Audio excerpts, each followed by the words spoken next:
ഞാൻ ഇങ്ങനെ ആലോചിക്കുകയായിരുന്നു, ഈ മണൽത്തരികൾക്കൊക്കെ സുപരിചിതമാണ് സുവിശേഷം. ലോകത്തെ എത്രയോ പ്രഗത്ഭരായ ആൾക്കാർ ഏതെല്ലാം ദേശത്തു നിന്ന് വന്ന് ഈ കോഴഞ്ചേരിയുടെ മണ്ണിൽ സുവിശേഷം പറഞ്ഞിട്ടുണ്ട്. അതിൻ്റെ ഒരു ഓരത്ത് നമുക്കും ക്രിസ്തുവിനെ ഉയർത്താൻ, ശബ്ദമുയർത്തി നമുക്ക് ദൈവത്തെ വാഴ്ത്താൻ ദൈവം ഈ അവസരം തന്നിരിക്കുന്നുവല്ലോ. ഗൾഫിലൊക്കെ ഉള്ളവർക്ക് അറിയാം, നമ്മൾ ഇന്നിവിടെ പാട്ട് പാടിയതുപോലൊന്നും അവർക്ക് പാട്ട് പാടാൻ സാധിക്കുമെന്ന് എനിക്ക് തോന്നുന്നില്ല, അല്ലേ? ഗൾഫിലൊക്കെ നമുക്കിതുപോലൊന്നും പാട്ട് പാടാനൊന്നും സ്വാതന്ത്ര്യമില്ല. നമുക്ക് ലഭിച്ചിരിക്കുന്നത് എന്താണെന്ന് പലപ്പോഴും നമുക്കറിയത്തില്ല. അത് എല്ലാ അർത്ഥത്തിലും ശബ്ദമുയർത്തി ദൈവത്തെ സ്തുതിക്കാനും ഇതുപോലൊരു സ്ഥലത്തിരുന്ന് നമുക്ക് ചർച്ചകൾ നടത്താനും ദൈവവചനം പഠിക്കാനും ഒക്കെ ദൈവം നമുക്ക് തന്നിരിക്കുന്ന ഈ അവസരത്തായിട്ട് ദൈവത്തെ സ്തുതിക്കുന്നു. അനേകർക്ക് ഇന്നും മറഞ്ഞിരിക്കുന്ന മുത്തുകളാണ് ശരിക്കും ആക്ച്വലി നമ്മൾ ബൈബിളിനെ വിഭാഗിച്ച് പഠിക്കുമ്പോൾ നമുക്ക് ലഭിക്കുന്നത്. അത് മനസ്സിലായവർക്കായിട്ട് ഞാൻ ദൈവത്തെ സ്തുതിക്കുന്നു. ഞാനതാണ് ആദ്യം പറഞ്ഞത്. ഇവിടെ ലക്ഷക്കണക്കിന് ആൾക്കാർ മണൽത്തരി പോലെ സുപരിചിതരാണ് ഇവിടുത്തെ സുവിശേഷം. നമ്മൾ കേട്ടിട്ടുള്ള ആ കൺവെൻഷണൽ സുവിശേഷം എന്ന് പറയുന്നത് ഇവിടുത്തെ കോഴഞ്ചേരിയിലെ ഓരോ കുഞ്ഞുങ്ങളും കേട്ടിട്ടുള്ളതാണ്. പക്ഷെ നമ്മൾ പെറുക്കിയെടുക്കുന്ന മുത്തുകൾ എന്താണ് അതിൻ്റെ വിലയെന്ന് ഇവിടെ കൂടിയിരിക്കുന്ന എല്ലാവർക്കും ബോധ്യമാണ് എന്ന് ഞാൻ വിശ്വസിക്കുന്നു. ബൈബിളിനെ ഡിവൈഡ് ചെയ്ത് പഠിക്കുന്നതിൻ്റെ ആവശ്യം വീണ്ടും വീണ്ടും അത് ഊന്നി പറയുന്നില്ല. വളരെ ദൈർഘ്യമായ കാര്യങ്ങൾ സമയമെടുത്ത് ഇന്നലെ എക്സ്പ്ലെയിൻ ചെയ്തല്ലോ. ഇന്ന് ഞാൻ പറയാൻ ആഗ്രഹിക്കുന്നത്, ഒരുപക്ഷെ ഇതാദ്യമായിട്ട് കേൾക്കുന്നവരാണെങ്കിൽ അത് ഗ്രഹിക്കാൻ ബുദ്ധിമുട്ട് കാണും. പക്ഷേ ബൈബിളിൽ പല ആവർത്തി പല ഭാഗത്ത് സുവിശേഷം പലതുണ്ട് എന്നുള്ളത് വളരെ വ്യക്തമാണ്. കൃപയുടെ സുവിശേഷമുണ്ട്, രാജ്യത്തിൻ്റെ സുവിശേഷമുണ്ട്, അതുപോലെ ദൂതന്മാരെ വിളിച്ച് പറയുന്ന നിത്യസുവിശേഷമുണ്ട്. ഇന്ന് പ്രധാനമായിട്ട് കൃപയുടെ സുവിശേഷവും അതുപോലെ യേശുക്രിസ്തുവിൻ്റെ മടങ്ങി വരവിന് മുൻപേ യഹൂദന്മാർക്ക് വേണ്ടി യേശുക്രിസ്തു മടങ്ങി വരുന്ന ആ സമയത്ത് നമുക്കറിയാം വീണ്ടും ഒരിക്കൽ കൂടെ രാജ്യത്തിൻ്റെ സുവിശേഷം ഇസ്രായേലിൽ ഒരിക്കൽ കൂടെ പ്രസംഗിക്കപ്പെടും. അതുപോലെ തന്നെ 1000 ആണ്ടിന് ശേഷവും സുവിശേഷമുണ്ട്. ഇത് പലർക്കും അറിയത്തില്ല. ആക്ച്വലി നമ്മൾ പഠിച്ചു വെച്ചിരിക്കുന്ന ബൈബിൾ പ്രകാരം വെളിപ്പാട് പുസ്തകത്തിൽ നിന്ന് മാത്രമാണ് ബൈബിളിനെ നമ്മൾ പഠിക്കുന്നതെങ്കിലും നമ്മൾ പലപ്പോഴും ആരാണ് ഈ റാപ്ചറിന് ശേഷം ഈ ഭൂമിയിലുള്ളതെന്ന് ചോദിച്ചു കഴിഞ്ഞാൽ അവർക്ക് കൃത്യമായിട്ടൊരു മറുപടി അതിന് പറയാൻ സാധിക്കില്ല. അതിന് കാരണം ഞാൻ പലപ്പോഴും എൻ്റെ ക്ലാസ്സുകളിൽ പറയാറുണ്ട്, ദൈവവചനത്തെ അതിൻ്റെ ടോട്ടാലിറ്റിയിലോ അതിൻ്റെ കോണ്ടെക്സ്റ്റിലോ അല്ല നമ്മൾ കൺവെൻഷനലി പഠിച്ചു വെച്ചിരിക്കുന്നത്. വെളിപ്പാട് പുസ്തകം പഠിക്കണമെന്നുണ്ടെങ്കിൽ അത് ദൈവവചനത്തിൻ്റെ ഒരു ടോട്ടാലിറ്റിയിൽ പഠിക്കാതെ, ആദ്യമേ ഞാൻ പറയാറുണ്ട്, ആവർത്തന പുസ്തകം 28-ാം അധ്യായം, അതുപോലെ ലേവ്യ പുസ്തകം 26-ാം അധ്യായങ്ങൾ, ഇത് ദൈവം യഹൂദനുമായിട്ട് ചെയ്തിരിക്കുന്ന ഉടമ്പടിയാണ്. ഇന്നലെ അത് പല രീതിയിൽ അത് എക്സ്പ്ലെയിൻ ചെയ്തു. അത് ഞാനിവിടെ പറയാനുള്ള കാര്യം, ആ ഉടമ്പടി വെച്ചാണ് ദൈവം എല്ലാ കാലത്തും ഇസ്രായേലുമായിട്ട് ഇടപെടുന്നത്. ആ ഉടമ്പടി വായിച്ച് മനസ്സിലാക്കിയ ഒരു വ്യക്തി പ്രവചന പുസ്തകങ്ങൾ വായിക്കുമ്പോൾ ആ ഉടമ്പടി പ്രകാരമാണ് ദൈവം അവരോട് ഇടപെടുന്ന അതിൽ എഴുതിയിരിക്കുന്ന അനുഗ്രഹങ്ങളും ശാപങ്ങളും എങ്ങനെയാണ് ആപ്ലിക്കബിളാകുന്നതെന്ന് നമുക്ക് മനസ്സിലാക്കാൻ സാധിക്കും. ഇത് പല ആവർത്തി വായിച്ചതിന് ശേഷം വീണ്ടും സുവിശേഷം വായിക്കുമ്പോൾ നമ്മൾ ഇതുവരെ മനസ്സിലാകാത്ത രീതിയിൽ ആ സുവിശേഷം നമ്മുടെ കൺമുൻപിൽ തുറക്കും. അതിനുശേഷം യഹൂദൻ ദൈവത്തെ ഉപേക്ഷിക്കുമ്പോൾ യഹൂദൻ എന്താണ് സംഭവിക്കുന്നതെന്നുള്ളതാണ് ഉപമകളിൽ വെളിപ്പാട് പുസ്തകത്തിൽ പറഞ്ഞിരിക്കുന്നത്. നമ്മളിതെല്ലാം വിട്ട് ഒരു പുസ്തകം അതിൻ്റെ പഠിക്കേണ്ടെന്ന രീതിയിൽ പഠിക്കാതെ ഡയറക്റ്റ് വെളിപ്പാട് പുസ്തകത്തിലേക്ക് കയറും. ഞാൻ മനസ്സിലാക്കിയിടത്തോളം ഈ വെളിപ്പാട് പുസ്തകം പഠിക്കുന്നവനും പഠിപ്പിക്കുന്നവനും അനുഗ്രഹിക്കപ്പെട്ടിരിക്കുന്നവനെന്ന് പറഞ്ഞിരിക്കുന്ന ഒരൊറ്റ കാരണം കൊണ്ടാണ് ഈ വെളിപ്പാട് പുസ്തകത്തിന് ഒരു ഓവർ ഹൈപ്പ് കൊടുത്തിരിക്കുന്നത്. ദൈവവചനം ഏതെങ്കിലും ഒരു പുസ്തകത്തിൽ മാത്രമല്ല, ഉൽപ്പത്തിയുടെ ആദ്യത്തെ സെൻറ്റൻസ് മുതൽ വെളിപ്പാട് പുസ്തകത്തിൻ്റെ അവസാനത്തെ സെൻറ്റൻസ് വരെ ദൈവവചനം തന്നെയാണ്. നമുക്ക് ഒമിറ്റ് ചെയ്ത് കളയാൻ വേണ്ടി ഒന്നുമില്ല. ഞാൻ പലപ്പോഴും പലരോടും ചോദിക്കാറുണ്ട്, വിലാപങ്ങളുടെ പുസ്തകങ്ങൾ എന്ന് പറഞ്ഞൊരു പുസ്തകമുണ്ട്, നിങ്ങൾ എത്ര പ്രാവശ്യം വായിച്ചിട്ടുണ്ട്? അതൊക്കെ എന്തിനാ ബ്രദറെ വായിക്കുന്നത്? അതൊക്കെ പണ്ടത്തെ ചരിത്രമല്ലേ? അല്ല, ദൈവവചനത്തിൻ്റെ പ്രത്യേകത അതിന് പല പ്രാവശ്യം അതിൻ്റെ ഫുൾഫിൽമെൻറ്റ് നടക്കാറുണ്ട്. അപ്പോൾ ഇത് ടോട്ടാലിറ്റിയിൽ ഒരു പഠിക്കുന്ന ഒരു വ്യക്തിക്ക് മാത്രമേ ഈ വെളിപ്പാട് പുസ്തകത്തിൻ്റെ ഒരു 1% ഒന്നും മനസ്സിലാക്കാൻ സാധിക്കുകയുള്ളൂ. ഓക്കെ, അപ്പോൾ ഞാനിത്രയും പറഞ്ഞു വന്നത്, അന്ത്യകാലത്ത് യഹൂദനൊരു രക്ഷയുണ്ട് എന്ന് നിങ്ങൾക്കെല്ലാവർക്കും അറിയാം. അപ്പോൾ വീണ്ടും ഒരിക്കൽ കൂടെ രാജ്യത്തിൻ്റെ സുവിശേഷം പ്രസംഗിക്കപ്പെടും. അതിനുശേഷം 1000 ആണ്ടിൽ വീണ്ടും രക്ഷാകര പദ്ധതിയുണ്ട്. അത് ഇന്ന് സുവിശേഷത്തിൽ വിശ്വസിക്കുന്നവർക്ക് പോലും എന്തിനാണ് അങ്ങനെ ഒരു രക്ഷാകര പദ്ധതി എന്ന് പോലും അറിയുന്നില്ല. അതിനെക്കുറിച്ചാണ് ഞാൻ ഈ ക്ലാസ്സിൽ എക്സ്പ്ലെയിൻ ചെയ്യാൻ പോകുന്നത്. ആദ്യമായിട്ട് യേശുക്രിസ്തു ഈ യെരുശലേമിലുള്ളപ്പോൾ അല്ലെങ്കിൽ ഇസ്രായേലിലുള്ളപ്പോൾ അവിടെ പറഞ്ഞു തുടങ്ങിയിരുന്ന സുവിശേഷം നമുക്കറിയാം രാജ്യത്തിൻ്റെ സുവിശേഷമാണ് എന്ന് നമുക്കറിയാം. ഇത് ഇന്നലെ എക്സ്പ്ലെയിൻ ചെയ്തതാണല്ലോ, എങ്കിലും ജസ്റ്റ് ഒന്ന് വായിക്കാം. പിന്നെ യേശു ഗലീലയിലൊക്കെയും ചുറ്റി സഞ്ചരിച്ചുകൊണ്ട് അവരുടെ പള്ളികളിൽ ഉപദേശിക്കുകയും രാജ്യത്തിൻ്റെ സുവിശേഷം പ്രസംഗിക്കുകയും ചെയ്തു എന്ന് നമുക്കറിയാം. അതുപോലെ തന്നെ യേശുക്രിസ്തു നമുക്കറിയാം മത്തായി സുവിശേഷത്തിലൊന്നും ആദ്യം തന്നെ യേശുക്രിസ്തു തൻ്റെ ക്രൂശ് മരണത്തെക്കുറിച്ച് സംസാരിക്കുന്നില്ല. അവിടെ സംസാരിക്കുന്നത് സ്വർഗരാജ്യം സമീപിച്ചിരിക്കുന്നു എന്നുള്ളതാണ് അവിടെ എന്ന് പറഞ്ഞിരുന്ന സുവിശേഷം. ഇതൊക്കെ ഇന്നലെ വൈകുന്നേരത്തെ സെഷനിലൊക്കെ നമ്മൾ ഡീറ്റെയിൽ ആയിട്ട് കണ്ടതാണ്, എക്സ്പ്ലെയിൻ ചെയ്യാൻ നിൽക്കുന്നില്ല. ഇനി ക്രൂശ് എന്നാണ് യേശുക്രിസ്തു പറയാൻ തുടങ്ങിയത്. മത്തായി സുവിശേഷം 16-ാം അധ്യായത്തിൽ വരുമ്പോൾ പിന്നെ താൻ ക്രിസ്തു ആകുന്നതെന്ന് ആരോടും പറയാതിരിപ്പാൻ ശിഷ്യന്മാരോട് കൽപ്പിച്ചു. അന്നു മുതൽ ശ്രദ്ധിക്കണം, അന്നു മുതൽ യേശു താൻ യെരുശലേമിൽ ചെന്നിട്ട് മൂപ്പന്മാർ, മഹാപുരോഹിതന്മാർ, ശാസ്ത്രിമാർ എന്നിവരാൽ പലതും സഹിച്ച് കൊല്ലപ്പെടുകയും 3-ാം നാൾ ഉയർത്തെഴുന്നേൽക്കുകയും വേണ്ടതെന്ന് ശിഷ്യന്മാരോട് പ്രസ്താവിച്ചു തുടങ്ങി. നമ്മൾ ക്രൂശ് ഇല്ലാതെ നമുക്കൊരു സുവിശേഷമില്ല. പക്ഷേ ക്രൂശ് നമ്മൾ നോക്കുകയാണെങ്കിൽ മത്തായി സുവിശേഷത്തിൻ്റെ ഒരു പകുതിയായപ്പോഴാണ് യേശുക്രിസ്തു ശിഷ്യന്മാരോട് ക്രൂശിനെ കുറിച്ച് സംസാരിക്കുന്നത്. അപ്പോൾ ഈ ശിഷ്യന്മാരെല്ലാം ക്രൂശ് സ്വതന്ത്രത്തോടെ ഏറ്റെടുത്തോ? ഇല്ല. ഇന്നലെ നമ്മൾ തോമസ് അങ്കിളിവിടെ അതിനെപ്പറ്റി ഡീറ്റെയിലായിട്ട് പറഞ്ഞ ഒരു വലിയ സുവിശേഷ യോഗം കഴിഞ്ഞിട്ട് തിരിച്ചു വരുന്ന ആൾക്കാരാണ് ഈ ക്രൂശിനെ റിജക്റ്റ് ചെയ്യുന്നത്, അല്ലേ? പത്രോസ് എന്താ പറയുന്നത്? പത്രോസ് അവനെ വേർപെട്ട് കൊണ്ടുപോയി, അതായത് സൈഡിലോട്ട് മാറ്റി നിർത്തി കർത്താവിനോട് പറയാം അങ്ങനത്തെ മണ്ടത്തിലൊന്നും പറയരുത്, അല്ലേ? അതാണ് ആക്ച്വലി ഇപ്പോൾ അവിടെ മീൻ ചെയ്യുന്നത്. പത്രോസ് അവനെ വേറിട്ട് കൊണ്ടുപോയി, കർത്താവെ അതരുതേ, അതായത് ക്രൂശു അങ്ങനത്തെ പരിപാടിയൊന്നും വേണ്ട, നീ രാജാവാകാൻ വേണ്ടി വന്നതാണ്, നീ രാജാവായാൽ മതി, നീ രാജ്യം സ്ഥാപിച്ചു തരിക എന്നുള്ളതാണ് അവരുടെ പ്രയോറിറ്റി. ക്രൂശ് എന്ന് പറയുന്നത് അവരെ സംബന്ധിച്ചിടത്തോളം ഒരു ഇടർച്ചയാണ് ക്രൂശ് എന്ന് പറയുന്നത്. പത്രോസ് അവനെ വേർപെട്ട് കൊണ്ടുപോയി, കർത്താവെ അതരുതേ, നിനക്ക് അങ്ങനെ ഭവിക്കരുതേ എന്ന് ശാസിച്ചു തുടങ്ങി. വെറുതെ പറഞ്ഞു മനസ്സിലാക്കാമല്ല, വളരെ കർക്കശകമായി. എനിക്ക് തോന്നുന്നു, എൻ്റെ അറിവ് ശരിയാണെങ്കിൽ പത്രോസ് സ്വല്പം പ്രായമുള്ള മനുഷ്യനാണ്. അച്ഛൻ വളരെ കാര്യമായിട്ട് പറഞ്ഞു മനസ്സിലാക്കുക യേശു ക്രിസ്തുവിൻ്റെ അതൊന്നും വേണ്ട, അങ്ങനത്തെ പരിപാടിയൊന്നും വേണ്ട എന്ന്. അതായത് ക്രൂശ് എന്നും അവർക്ക് മറഞ്ഞിരുന്നു എന്നുള്ളത് വ്യക്തമാണ്. അന്നേരം യേശു ക്രിസ്തു പറയാണ്, സാത്താനെ എന്നെ വിട്ടുപോകും, അല്ലേ? അതുപോലെ തന്നെ ഇനി ക്രൂശീകരണം കഴിഞ്ഞിട്ടും അവർക്ക് ഒരു ദിവസം കൊണ്ട് ഇത് വെളിവായോ? ഇല്ല. ക്രൂശീകരണം കഴിഞ്ഞിട്ട് പത്രോസും യോഹന്നാനുമാണോ ഇരുവരും ഒന്നിച്ച് ഓടി. മറ്റേ ശിഷ്യൻ പത്രോസിനേക്കാൾ വേഗത്തിൽ ഓടി ആദ്യം കല്ലറയ്ക്കലെത്തിയ ശേഷം മറ്റേ ശിഷ്യനും അപ്പോൾ അകത്ത് ചെന്ന് കണ്ട് വിശ്വസിച്ചു. അവൻ മരിച്ചവരിൽ നിന്ന് ഉയർത്തെഴുന്നേൽക്കേണ്ടതാകുന്നു എന്നുള്ള തിരുവെഴുത്ത് അവർ അതുവരെ അറിഞ്ഞിരുന്നു പോലും ഇല്ല. അവർക്കറിയത്തില്ല യേശുക്രിസ്തു മരിച്ച് ഉയർത്തെഴുന്നേൽക്കും അല്ലെ അങ്ങനെയുള്ള കാര്യങ്ങളൊന്നും അവർക്കറിഞ്ഞില്ല. അപ്പോൾ ഇതിനു മുൻപേ നോക്കുകയാണെങ്കിൽ ഞാനൊന്ന് പുറകോട്ട് പോവുകയാണ്. യേശുക്രിസ്തു നമ്മൾ ആദ്യം വായിച്ചു മത്തായി സുവിശേഷം 16-ാം അധ്യായം 19 മുതൽ 21 മുതലാണ് വായിച്ചത്. ഇനി അതിൻ്റെ പുറകിൽ നിന്ന് വായിക്കാം. 13 മുതൽ 17 വരെ വായിക്കുകയാണെങ്കിൽ പത്രോസ് ഇവിടെ രക്ഷിക്കപ്പെടുന്ന സീനാണ് നമ്മൾ കാണുന്നത്. പത്രോസ് തന്റെ വിശ്വാസം ഏറ്റു പറയുന്ന സീനാണ് കാണുന്നത്.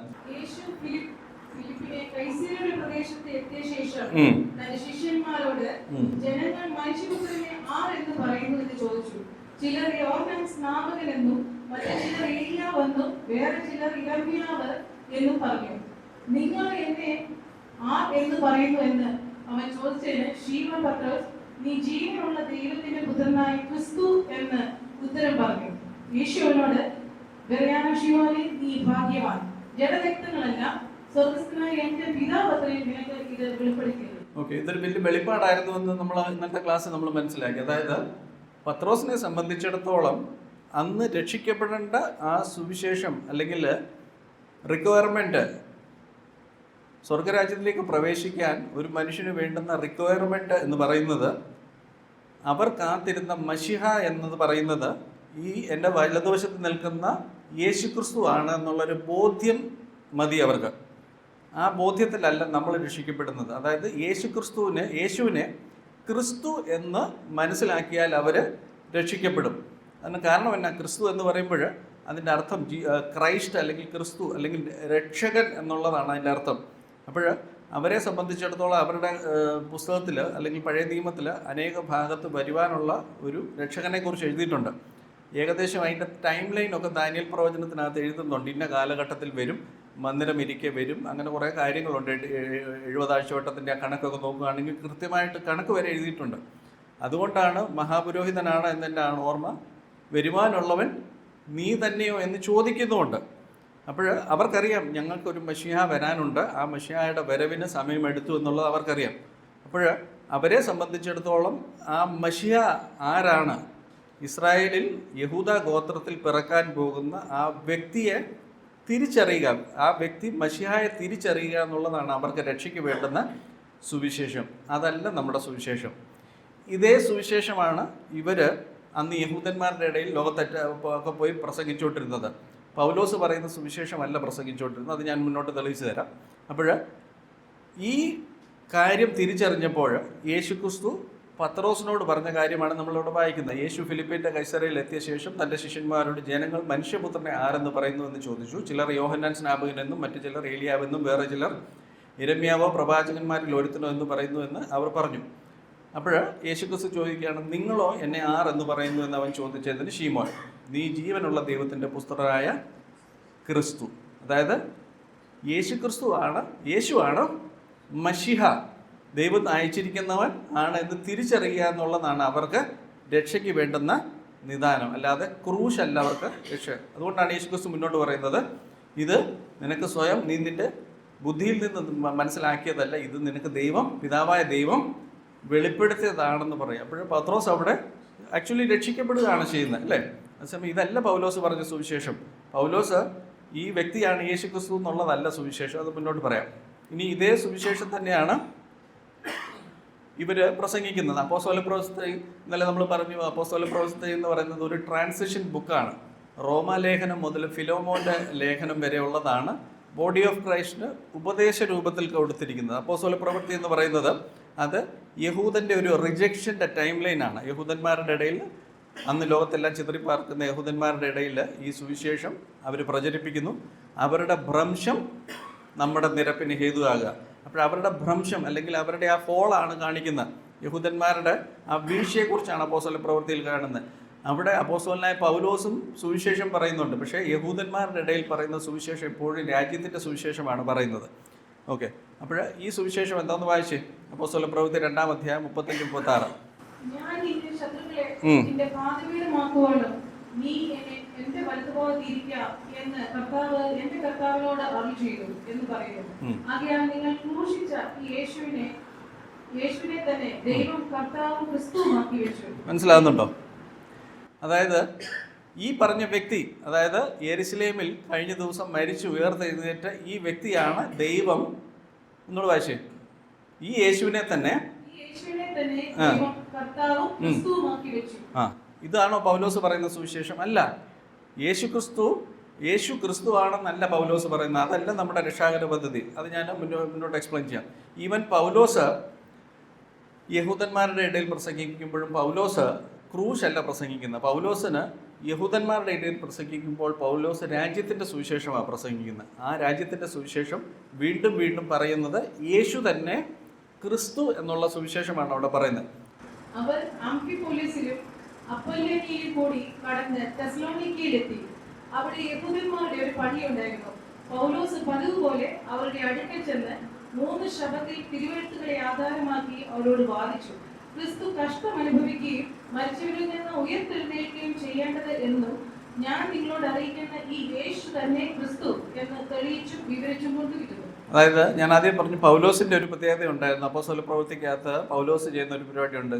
ശനിയാഴ്ച ദിവസം, അതായത് ശബത്ത് ദിവസം, പൗലോസ് യഹൂദന്മാരുടെ സിനഗോഗിൽ പോയിട്ട് അവിടെ സുവിശേഷം പറയും.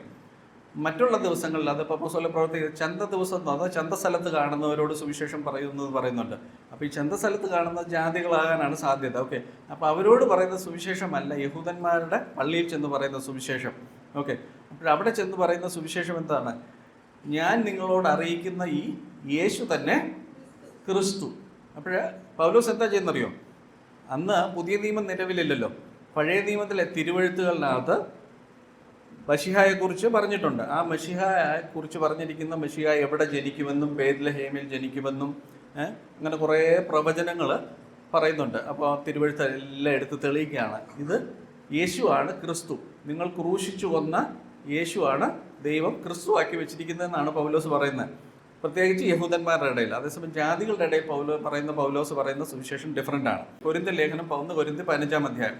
എന്നാൽ സഹോദരന്മാരെ, ഞാൻ നിങ്ങളോട് സുവിശേഷിച്ചതും നിങ്ങൾക്ക് ലഭിച്ചതും നിങ്ങൾ നിൽക്കുന്നതും നിങ്ങൾ വിശ്വസിച്ചതും വൃഥാവല്ലെന്ന് വരികിൽ നിങ്ങൾ രക്ഷിക്കപ്പെടുന്നതുമായ സുവിശേഷം നിങ്ങൾ പിടിച്ചുകൊണ്ടാൽ ഞാൻ ഇന്ന വില നിങ്ങളോട് സുവിശേഷിക്കുന്നത് എന്ന് നിങ്ങളെ ഓർമ്മിക്കുന്നു. ക്രിസ്തു നമ്മുടെ പാപങ്ങൾക്ക് വേണ്ടി തിരുവെഴുത്തുകളിൽ പ്രകാരം മരിച്ചു, അടക്കപ്പെട്ടു, തിരുവെഴുത്തുകളിൽ പ്രകാരം 3-ാം നാൾ ഉയർത്തെഴുന്നേറ്റു. മനസ്സിലാകുന്നുണ്ടോ? ഇത് തമ്മിലുള്ള വ്യത്യാസം മനസ്സിലാകുന്നുണ്ടോ? ഇവിടെ പത്രോസ് പറയുന്നത് യേശു ക്രിസ്തു ആണെന്ന് തെളിയിക്കുകയല്ല ചെയ്യുന്നത്. ക്രൂശിലുള്ള ആ മരണവും ആ മരണത്താൽ ദൈവം യേശു ക്രിസ്തു നമ്മളെ വീണ്ടെടുത്തതുമായിട്ടുള്ള സുവിശേഷമാണ് ജാതികളുടെ ഇടയിൽ പറയുന്നത്. അതേസമയം യഹൂദന്മാരുടെ ഇടയിൽ ഈ ക്രൂശല്ല അവിടെ പ്രസംഗിക്കുന്നത്. അവിടെ പത്രോസ് പ്രസംഗിക്കുന്നത് നിങ്ങൾ ക്രൂശിച്ച ഈ ക്രിസ്തു എന്നാണ് പറയുന്നത്. മനസ്സിലായി? അതൊരു ഒഫൻഡ് ആയിട്ടാണ് പറയുന്നത്. അതേസമയം പൗലോസ് പറയുമ്പോൾ നമുക്ക് ക്രൂശിലല്ലാതെ ഒന്നും ബോസ്റ്റ് ചെയ്യാനൊന്നുമില്ലെന്നാണ് പറയുന്നത്, അല്ലേ? അതേസമയം പത്രോസ് പറയുന്ന ആ ലാംഗ്വേജ് അല്ല. അപ്പോൾ ഇവിടെ വ്യത്യാസമുണ്ട്. നമ്മുടെ സുവിശേഷം ഇംഗ്ലീഷ് വായിക്കുകയാണെങ്കിൽ the gospel by which you are saved. Christ died for our sins. He was buried and he rose again to the third day according to the scripture.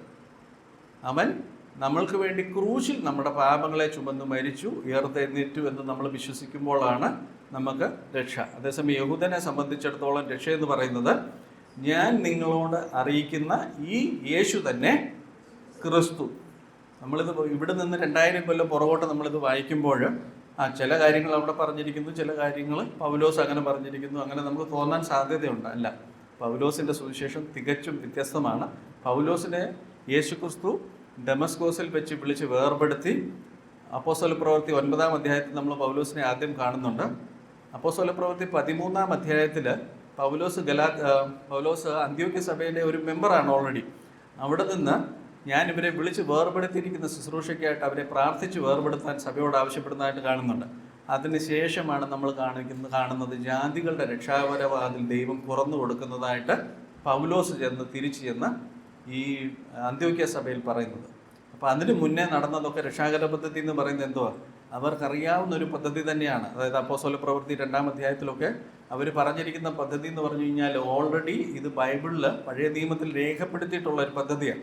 അതേസമയം പൗലോസ് പറയുന്ന ഈ പദ്ധതി പഴയ നിയമത്തിലോ ഒരു മനുഷ്യൻ്റെ ഹൃദയത്തിൽ, ഇന്നലെ നമ്മൾ ആ വചനം വായിച്ചില്ലേ, ഒരു മനുഷ്യനും അത് അറിവില്ലായിരുന്നു, അല്ലേ?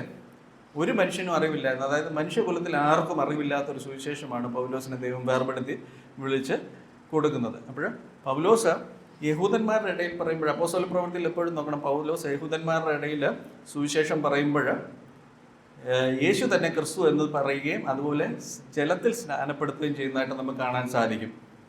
അതേസമയം അതേ പൗലോസ് ജാതികളുടെ ഇടയിൽ പറയുമ്പോൾ എന്നെ യേശു ക്രിസ്തു സ്നാനപ്പെടുത്താനല്ല അയച്ചത്, സുവിശേഷം പറയുവാൻ അത്ര. മനസ്സിലാകുന്നുണ്ടോ? കാര്യം എന്നാ ചോദിച്ചു കഴിഞ്ഞാൽ കൈകളാലല്ലാത്ത സ്നാനമാണ് അവിടെ ലഭിക്കുന്നത്. പരിശുദ്ധാത്മാവ് നമ്മളെ സ്നാനപ്പെടുത്തും. അതേസമയം യഹൂദനെ സംബന്ധിച്ചിടത്തോളം ജലത്തിൽ സ്നാനപ്പെടണം. അപ്പോൾ ഈ പൗലോസിൻ്റെ പ്രത്യേകത, പൗലോസ് ഒരു ഒരു 2 കരയെ തമ്മിൽ ബന്ധിപ്പിക്കുന്ന ഒരു പാലം പോലാണ്. പൗലോസ് യഹൂദനോട് സുവിശേഷം പറഞ്ഞിട്ടുണ്ട്. പൗലോസിൻ്റെ പതിവനുസരിച്ച് ശനിയാഴ്ചകളിൽ യഹൂദന്മാരുടെ ദേവാലയത്തിൽ ചെന്ന് അവിടെ രാജ്യത്തിൻ്റെ സുവിശേഷം, അല്ലെങ്കിൽ യേശുവാണ് ക്രിസ്തു, നിങ്ങൾ കാത്തിരുന്ന ക്രിസ്തുവാണ് യേശു ക്രിസ്തു എന്ന് വിശ്വസിക്കത്തക്കവണ്ണം സകല തിരുവെഴുത്തും എടുത്ത് അവിടെ തെളിയിക്കുന്നതായിരുന്നു പൗലോസിൻ്റെ രീതി. അതേസമയം വീക്ക് ഡേയ്സിൽ പൗലോസ് ചന്തസ്ഥലത്ത് കണ്ടവരോടും ഒക്കെ സുവിശേഷം പറയും. അപ്പോൾ അവിടെ പറയുന്നത് കൃപയുടെ സുവിശേഷമാണ്. ഇത് നമ്മൾ അങ്ങനെ സെപ്പറേറ്റ് പറഞ്ഞിട്ടില്ല. പക്ഷേ നമ്മൾ ബൈബിളിനെ അതിൻ്റെ ടോട്ടാലിറ്റി പഠിക്കുമ്പോഴാണ്, നമ്മൾ അതിനെ ഡിവൈഡ് ചെയ്ത് പഠിക്കുമ്പോഴാണ് നമുക്ക് മനസ്സിലാകുന്നത്. അപ്പോൾ ഒരിക്കൽ കൂടെ വായിക്കാം. നമ്മൾ രക്ഷിക്കപ്പെടുന്ന സുവിശേഷം ഏതാണ്? സഹോദരന്മാരെ, ഞാൻ നിങ്ങളോട് സുവിശേഷിച്ചതും നിങ്ങൾക്ക് ലഭിച്ചതും നിങ്ങൾ നിൽക്കുന്നതും നിങ്ങൾ വിശ്വസിച്ചതും വൃഥാവല്ലെന്ന് വരികിൽ നിങ്ങൾ രക്ഷിക്കപ്പെടുന്നതുമായ സുവിശേഷം നിങ്ങൾ പിടിച്ചുകൊണ്ട് ഞാൻ ഇന്നവരെ നിങ്ങളോട് സുവിശേഷിക്കുന്നു എന്ന് നിങ്ങളെ ഓർപ്പിക്കുന്നു. ക്രിസ്തു നമ്മുടെ പാപങ്ങൾക്ക് വേണ്ടി തിരുവെഴുത്തുകളിൻ പ്രകാരം മരിച്ചു, അടക്കപ്പെട്ടു, തിരുവെഴുത്തുകളിൻ പ്രകാരം 3-ാം നാൾ ഉയർത്തെഴുന്നേറ്റു. ഇതാണ് നമ്മൾ രക്ഷിക്കപ്പെടുന്ന സുവിശേഷം. ഇത് 1-2 ഭാഗത്തോടെ റിഫ്ലക്ട് ചെയ്യുന്ന വായിക്കാം. തീമോത്തിയോസിന്റെ ലേഖനത്തിൽ വായിക്കാം. ദാവീദിന്റെ സന്തതിയായി ജനിച്ച് മരിച്ചിട്ട് ഉയർത്തെഴുന്നേറ്റിരിക്കുന്ന യേശു ക്രിസ്തുവിനെ ഓർത്തുകൊള്ളുക, അതാകുന്നു എന്റെ സുവിശേഷം. മനസ്സിലാകുന്നോ? ഒരു വ്യക്തിക്ക് പറയാൻ സാധിക്കുമോ എൻ്റെ സുവിശേഷമെന്ന്? ഏതെങ്കിലും വ്യക്തിക്ക് ആധികാരികമായിട്ട് പറയാൻ സാധിക്കുമോ? എന്തുകൊണ്ടാണ് പൗലോസ് 3 ഭാഗത്ത് പറയുന്നുണ്ട്, ഞാൻ നിങ്ങളോട് അറിയിച്ച സുവിശേഷം എൻ്റെ സുവിശേഷം എന്ന് പറഞ്ഞ് പല ഭാഗത്ത് നമ്മൾ കാണുന്നുണ്ട്. അപ്പോഴത് വ്യത്യാസമായതുകൊണ്ടല്ലേ അങ്ങനെ പറയുന്നത്. അപ്പോൾ ഇത് തമ്മിലുള്ള വ്യത്യാസം എന്നാ? ഒരു ഭാഗത്ത് പൗലോസ് യേശു തന്നെ, അല്ലെങ്കിൽ പത്രോസും യാക്കോബും യോഹന്നാനും ഈ 12 ശിഷ്യന്മാരെല്ലാം യേശു തന്നെ ക്രിസ്തു എന്ന് തെളിയിക്കുന്ന സുവിശേഷം പറയുന്നു. പക്ഷെ പൗലോസ് പറയുന്ന സുവിശേഷം യേശു ക്രിസ്തു ക്രൂശിൽ മരിച്ചു, ഉയർത്തെഴുന്നേറ്റു, ആ ക്രൂശിൽ നമ്മുടെ പാപങ്ങളെ ചുമന്നു, അത് വിശ്വസിക്കുമ്പോഴാണ് നമുക്ക് രക്ഷ. ക്ലിയർ അല്ലേ? ഓക്കെ, ഇനി ഒരു ഭാഗം കൂടെ വായിക്കാം. കൊരിന്ത്യർ ലേഖനം 1-ാം അധ്യായം. യഹൂദന്മാർ അടയാളം ചോദിക്കുകയും യവനന്മാർ ജ്ഞാനം അന്വേഷിക്കുകയും ചെയ്തു. ഞങ്ങളോ ക്രൂശിക്കപ്പെട്ട ക്രിസ്തുവിനെ പ്രസംഗിക്കുന്നു. മതി. ക്രൂശ് ആണ് പൗലോസിന്റെ പ്രസംഗം. അതേസമയം യഹൂദനെ സംബന്ധിച്ചിടത്തോളം ക്രൂശ് അത്ര ഇമ്പോർട്ടൻ്റ് അല്ല. ക്രൂശിൽ മരിച്ചു എന്നുള്ളത് ശരിയാണ്, ഉയർത്തെഴുന്നേറ്റു എന്നുള്ളത് ശരിയാണ്. പക്ഷേ ഈ ക്രൂശിൽ കൂടെയുള്ള വീണ്ടെടുപ്പ് അത് ഇമ്പോർട്ടൻ്റ് അല്ല. ഈ യഹൂദനെ സംബന്ധിച്ചിടത്തോളം ദൈവം അയച്ചിരിക്കുന്ന മശിഹായാണ് ഈ വന്നിരിക്കുന്ന വ്യക്തി എന്നുള്ളത് തിരിച്ചറിഞ്ഞാൽ മതി. ഞാൻ കൂടുതൽ തെളിവ് തരാം. യേശുക്രിസ്തു പല ആവർത്തി മശിഹായാണ് എന്ന് സ്വന്തമായിട്ട് ക്ലെയിം ചെയ്യുന്നത് നമ്മൾ കാണുന്നുണ്ട്. ഉദാഹരണം, ശമരിയക്കാരത്തി സ്ത്രീയുമായിട്ട് യേശുക്രിസ്തു സംസാരിക്കുമ്പോൾ, നിന്നോട് സംസാരിക്കുന്ന ഞാൻ തന്നെ മശിഹ. അപ്പോൾ അവർ ഓൾറെഡി കാത്തിരുന്ന ഒരു വ്യക്തിയാണ്. ഈ മശിഹ വരുമെന്നും ഒക്കെ അവർക്കറിയാം. ഈവൻ ചുറ്റുമുള്ള ജാതികൾക്കും ഈ പകുതി ജാതികളായ ശമരിയക്കാർക്കുമൊക്കെ അവർക്കെല്ലാം അറിയാം യേശുക്രിസ്തു അല്ലെങ്കിൽ മശിഹ വരുമെന്നുള്ള അവർക്കറിയാം. അപ്പോൾ യേശുക്രിസ്തു അവിടെ അവകാശപ്പെടുന്ന എന്താ? ഞാനാണ് മശിഹ എന്ന് മാത്രമേ അവിടുത്തെ അവകാശപ്പെടുന്നുള്ളൂ. ഇത് അതിൻ്റെ ടോട്ടാലിറ്റി പഠിച്ചു കഴിഞ്ഞാൽ എല്ലായിടത്തും ഒന്ന് തന്നെയാണ് മനസ്സിലാക്കാൻ സാധിക്കുന്നത്. അല്ലാതെ ഞാൻ ക്രൂശിൽ മരിച്ചത് കൊണ്ട് നിങ്ങൾക്കൊരു വീണ്ടെടുപ്പുണ്ടെന്ന് യഹൂദന്മാരോട് യേശുക്രിസ്തു അവകാശപ്പെടുന്നില്ല. അതുപോലെ തന്നെ ഈ യോഹന്നാന്റെ ലേഖനത്തിൽ വായിക്കാൻ, അവൻ അവരോട്, നിങ്ങൾ കീഴിൽ നിന്നുള്ളവർ, ഞാൻ മേലിൽ നിന്നുള്ളവർ, നിങ്ങൾ ഈ ലോകത്തിൽ നിന്നുള്ളവർ, ഞാൻ ഈ ലോകത്തിൽ നിന്നുള്ളവനല്ല. ആകയാൽ നിങ്ങളുടെ പാപങ്ങളിൽ നിങ്ങൾ മരിക്കുമെന്ന് ഞാൻ നിങ്ങളോട് പറയുന്നു. ഞാൻ അങ്ങനെയുള്ളവനെന്ന് നിങ്ങൾ വിശ്വസിക്കാഞ്ഞാൽ നിങ്ങൾ നിങ്ങളുടെ പാപങ്ങളിൽ മരിക്കും. എങ്ങനെയുള്ളവനാ? ഞാനാണ് ഇസ്രായേലിൻ്റെ വീണ്ടെടുപ്പുകാരൻ, അല്ലെങ്കിൽ രക്ഷകൻ, അല്ലെങ്കിൽ മശിഹ എന്ന് നിങ്ങൾ വിശ്വസിച്ചില്ലെങ്കിൽ നിങ്ങൾ നിങ്ങളുടെ പാപങ്ങളിൽ മരിക്കും. അവിടെ യേശുക്രിസ്തു ക്രൂശിൽ, എൻ്റെ ക്രൂശ് മരണത്തിൽ വിശ്വസിച്ചില്ലെങ്കിൽ എന്നുള്ളതല്ല അവിടെ പ്രാധാന്യം കൊടുക്കുന്നത്. യഹൂദനെ സംബന്ധിച്ചിടത്തോളം ബേസിക്, അതായത് നമുക്കറിയാം ഇതൊരു പ്രോഗ്രസീവ് റെവലേഷൻ എന്നുള്ള രീതിയിലാണ്. അതായത് അവിടെ ആ ജംഗ്ഷനിൽ അവർക്ക് വേണ്ടതെന്ന് പറഞ്ഞു കഴിഞ്ഞാൽ യഹോവ അയച്ചിരിക്കുന്ന അല്ലെങ്കിൽ മനുഷ്യപുത്രൻ ആരാണ്, അല്ലെങ്കിൽ മശിഹ ആരാണെന്നുള്ള തിരിച്ചറിവുകൊണ്ട് അവർക്ക് രക്ഷിക്കപ്പെടാൻ സാധിക്കും. യോഹന്നാന്റെ സുവിശേഷം 17-ാം അധ്യായം. ഇത് സംസാരിച്ചിട്ട് യേശു സ്വർഗ്ഗത്തേക്ക് നോക്കി പറഞ്ഞതെന്തെന്നാൽ, പിതാവേ, നാഴിക വന്നിരിക്കുന്നു, നിന്റെ പുത്രൻ നിന്നെ മഹത്വപ്പെടുത്തേണ്ടതിന് പുത്രനെ മഹത്വപ്പെടുത്തണമേ. നീ അവന് നൽകിയിട്ടുള്ളവർക്ക് എല്ലാവർക്കും അവൻ നിത്യജീവനെ കൊടുക്കേണ്ടതിന് നീ സകല ജഡത്തിന്മേലും അവന് അധികാരം നൽകിയിരിക്കുന്നുവല്ലോ. ഏക സത്യദൈവമായ നിന്നെയും നീ അയച്ചിരിക്കുന്ന യേശു ക്രിസ്തുവിനെയും അറിയുന്നത് തന്നെ നിത്യജീവനാകുന്നു. മനസ്സിലാകുന്നുണ്ടോ? അതായത് ഈ വ്യക്തിയെ തിരിച്ചറിയുക എന്നുള്ളതാണ്. അതിന് മുന്നോട്ട് കാരണങ്ങളോട് ഞാൻ പറയാം. യഹൂദനെ സംബന്ധിച്ചിടത്തോളം ആ സമയത്ത് അനേകർ അവകാശപ്പെടുന്നുണ്ടായിരുന്നു, ഞാനാണ് ക്രിസ്തു എന്ന് പറഞ്ഞ് അനേകർ വരുന്നുണ്ട്. അത് ഞാൻ മുന്നോട്ട് തെളിയിക്കാം. അപ്പോൾ അവിടുത്തെ പ്രത്യേകത എന്താണ്? ഈ വന്നിരിക്കുന്ന യേശു ക്രിസ്തു ആണെന്നുള്ള തിരിച്ചറിയുക എന്നുള്ളതാണ്. അവർ ചോദിക്കുന്നില്ല നസറേത്തിൽ നിന്ന് വല്ല നന്മയും വരുമെന്നൊക്കെ അവർ ചോദിക്കുന്നുണ്ട്. അപ്പോൾ അവർക്കറിയാം ഈ യേശുക്രിസ്തു വരേണ്ട സമയമായി. കാരണം ചോദിച്ചു കഴിഞ്ഞാൽ അതിനൊരു ടൈം ലൈൻ വ്യക്തമായിട്ട്, ഞാൻ ആദ്യം പറഞ്ഞത് ദാനിയേൽ പ്രവചനത്തിന് വളരെ വ്യക്തമായിട്ട് ഒരു ടൈം ലൈൻ പറയുന്നുണ്ട്.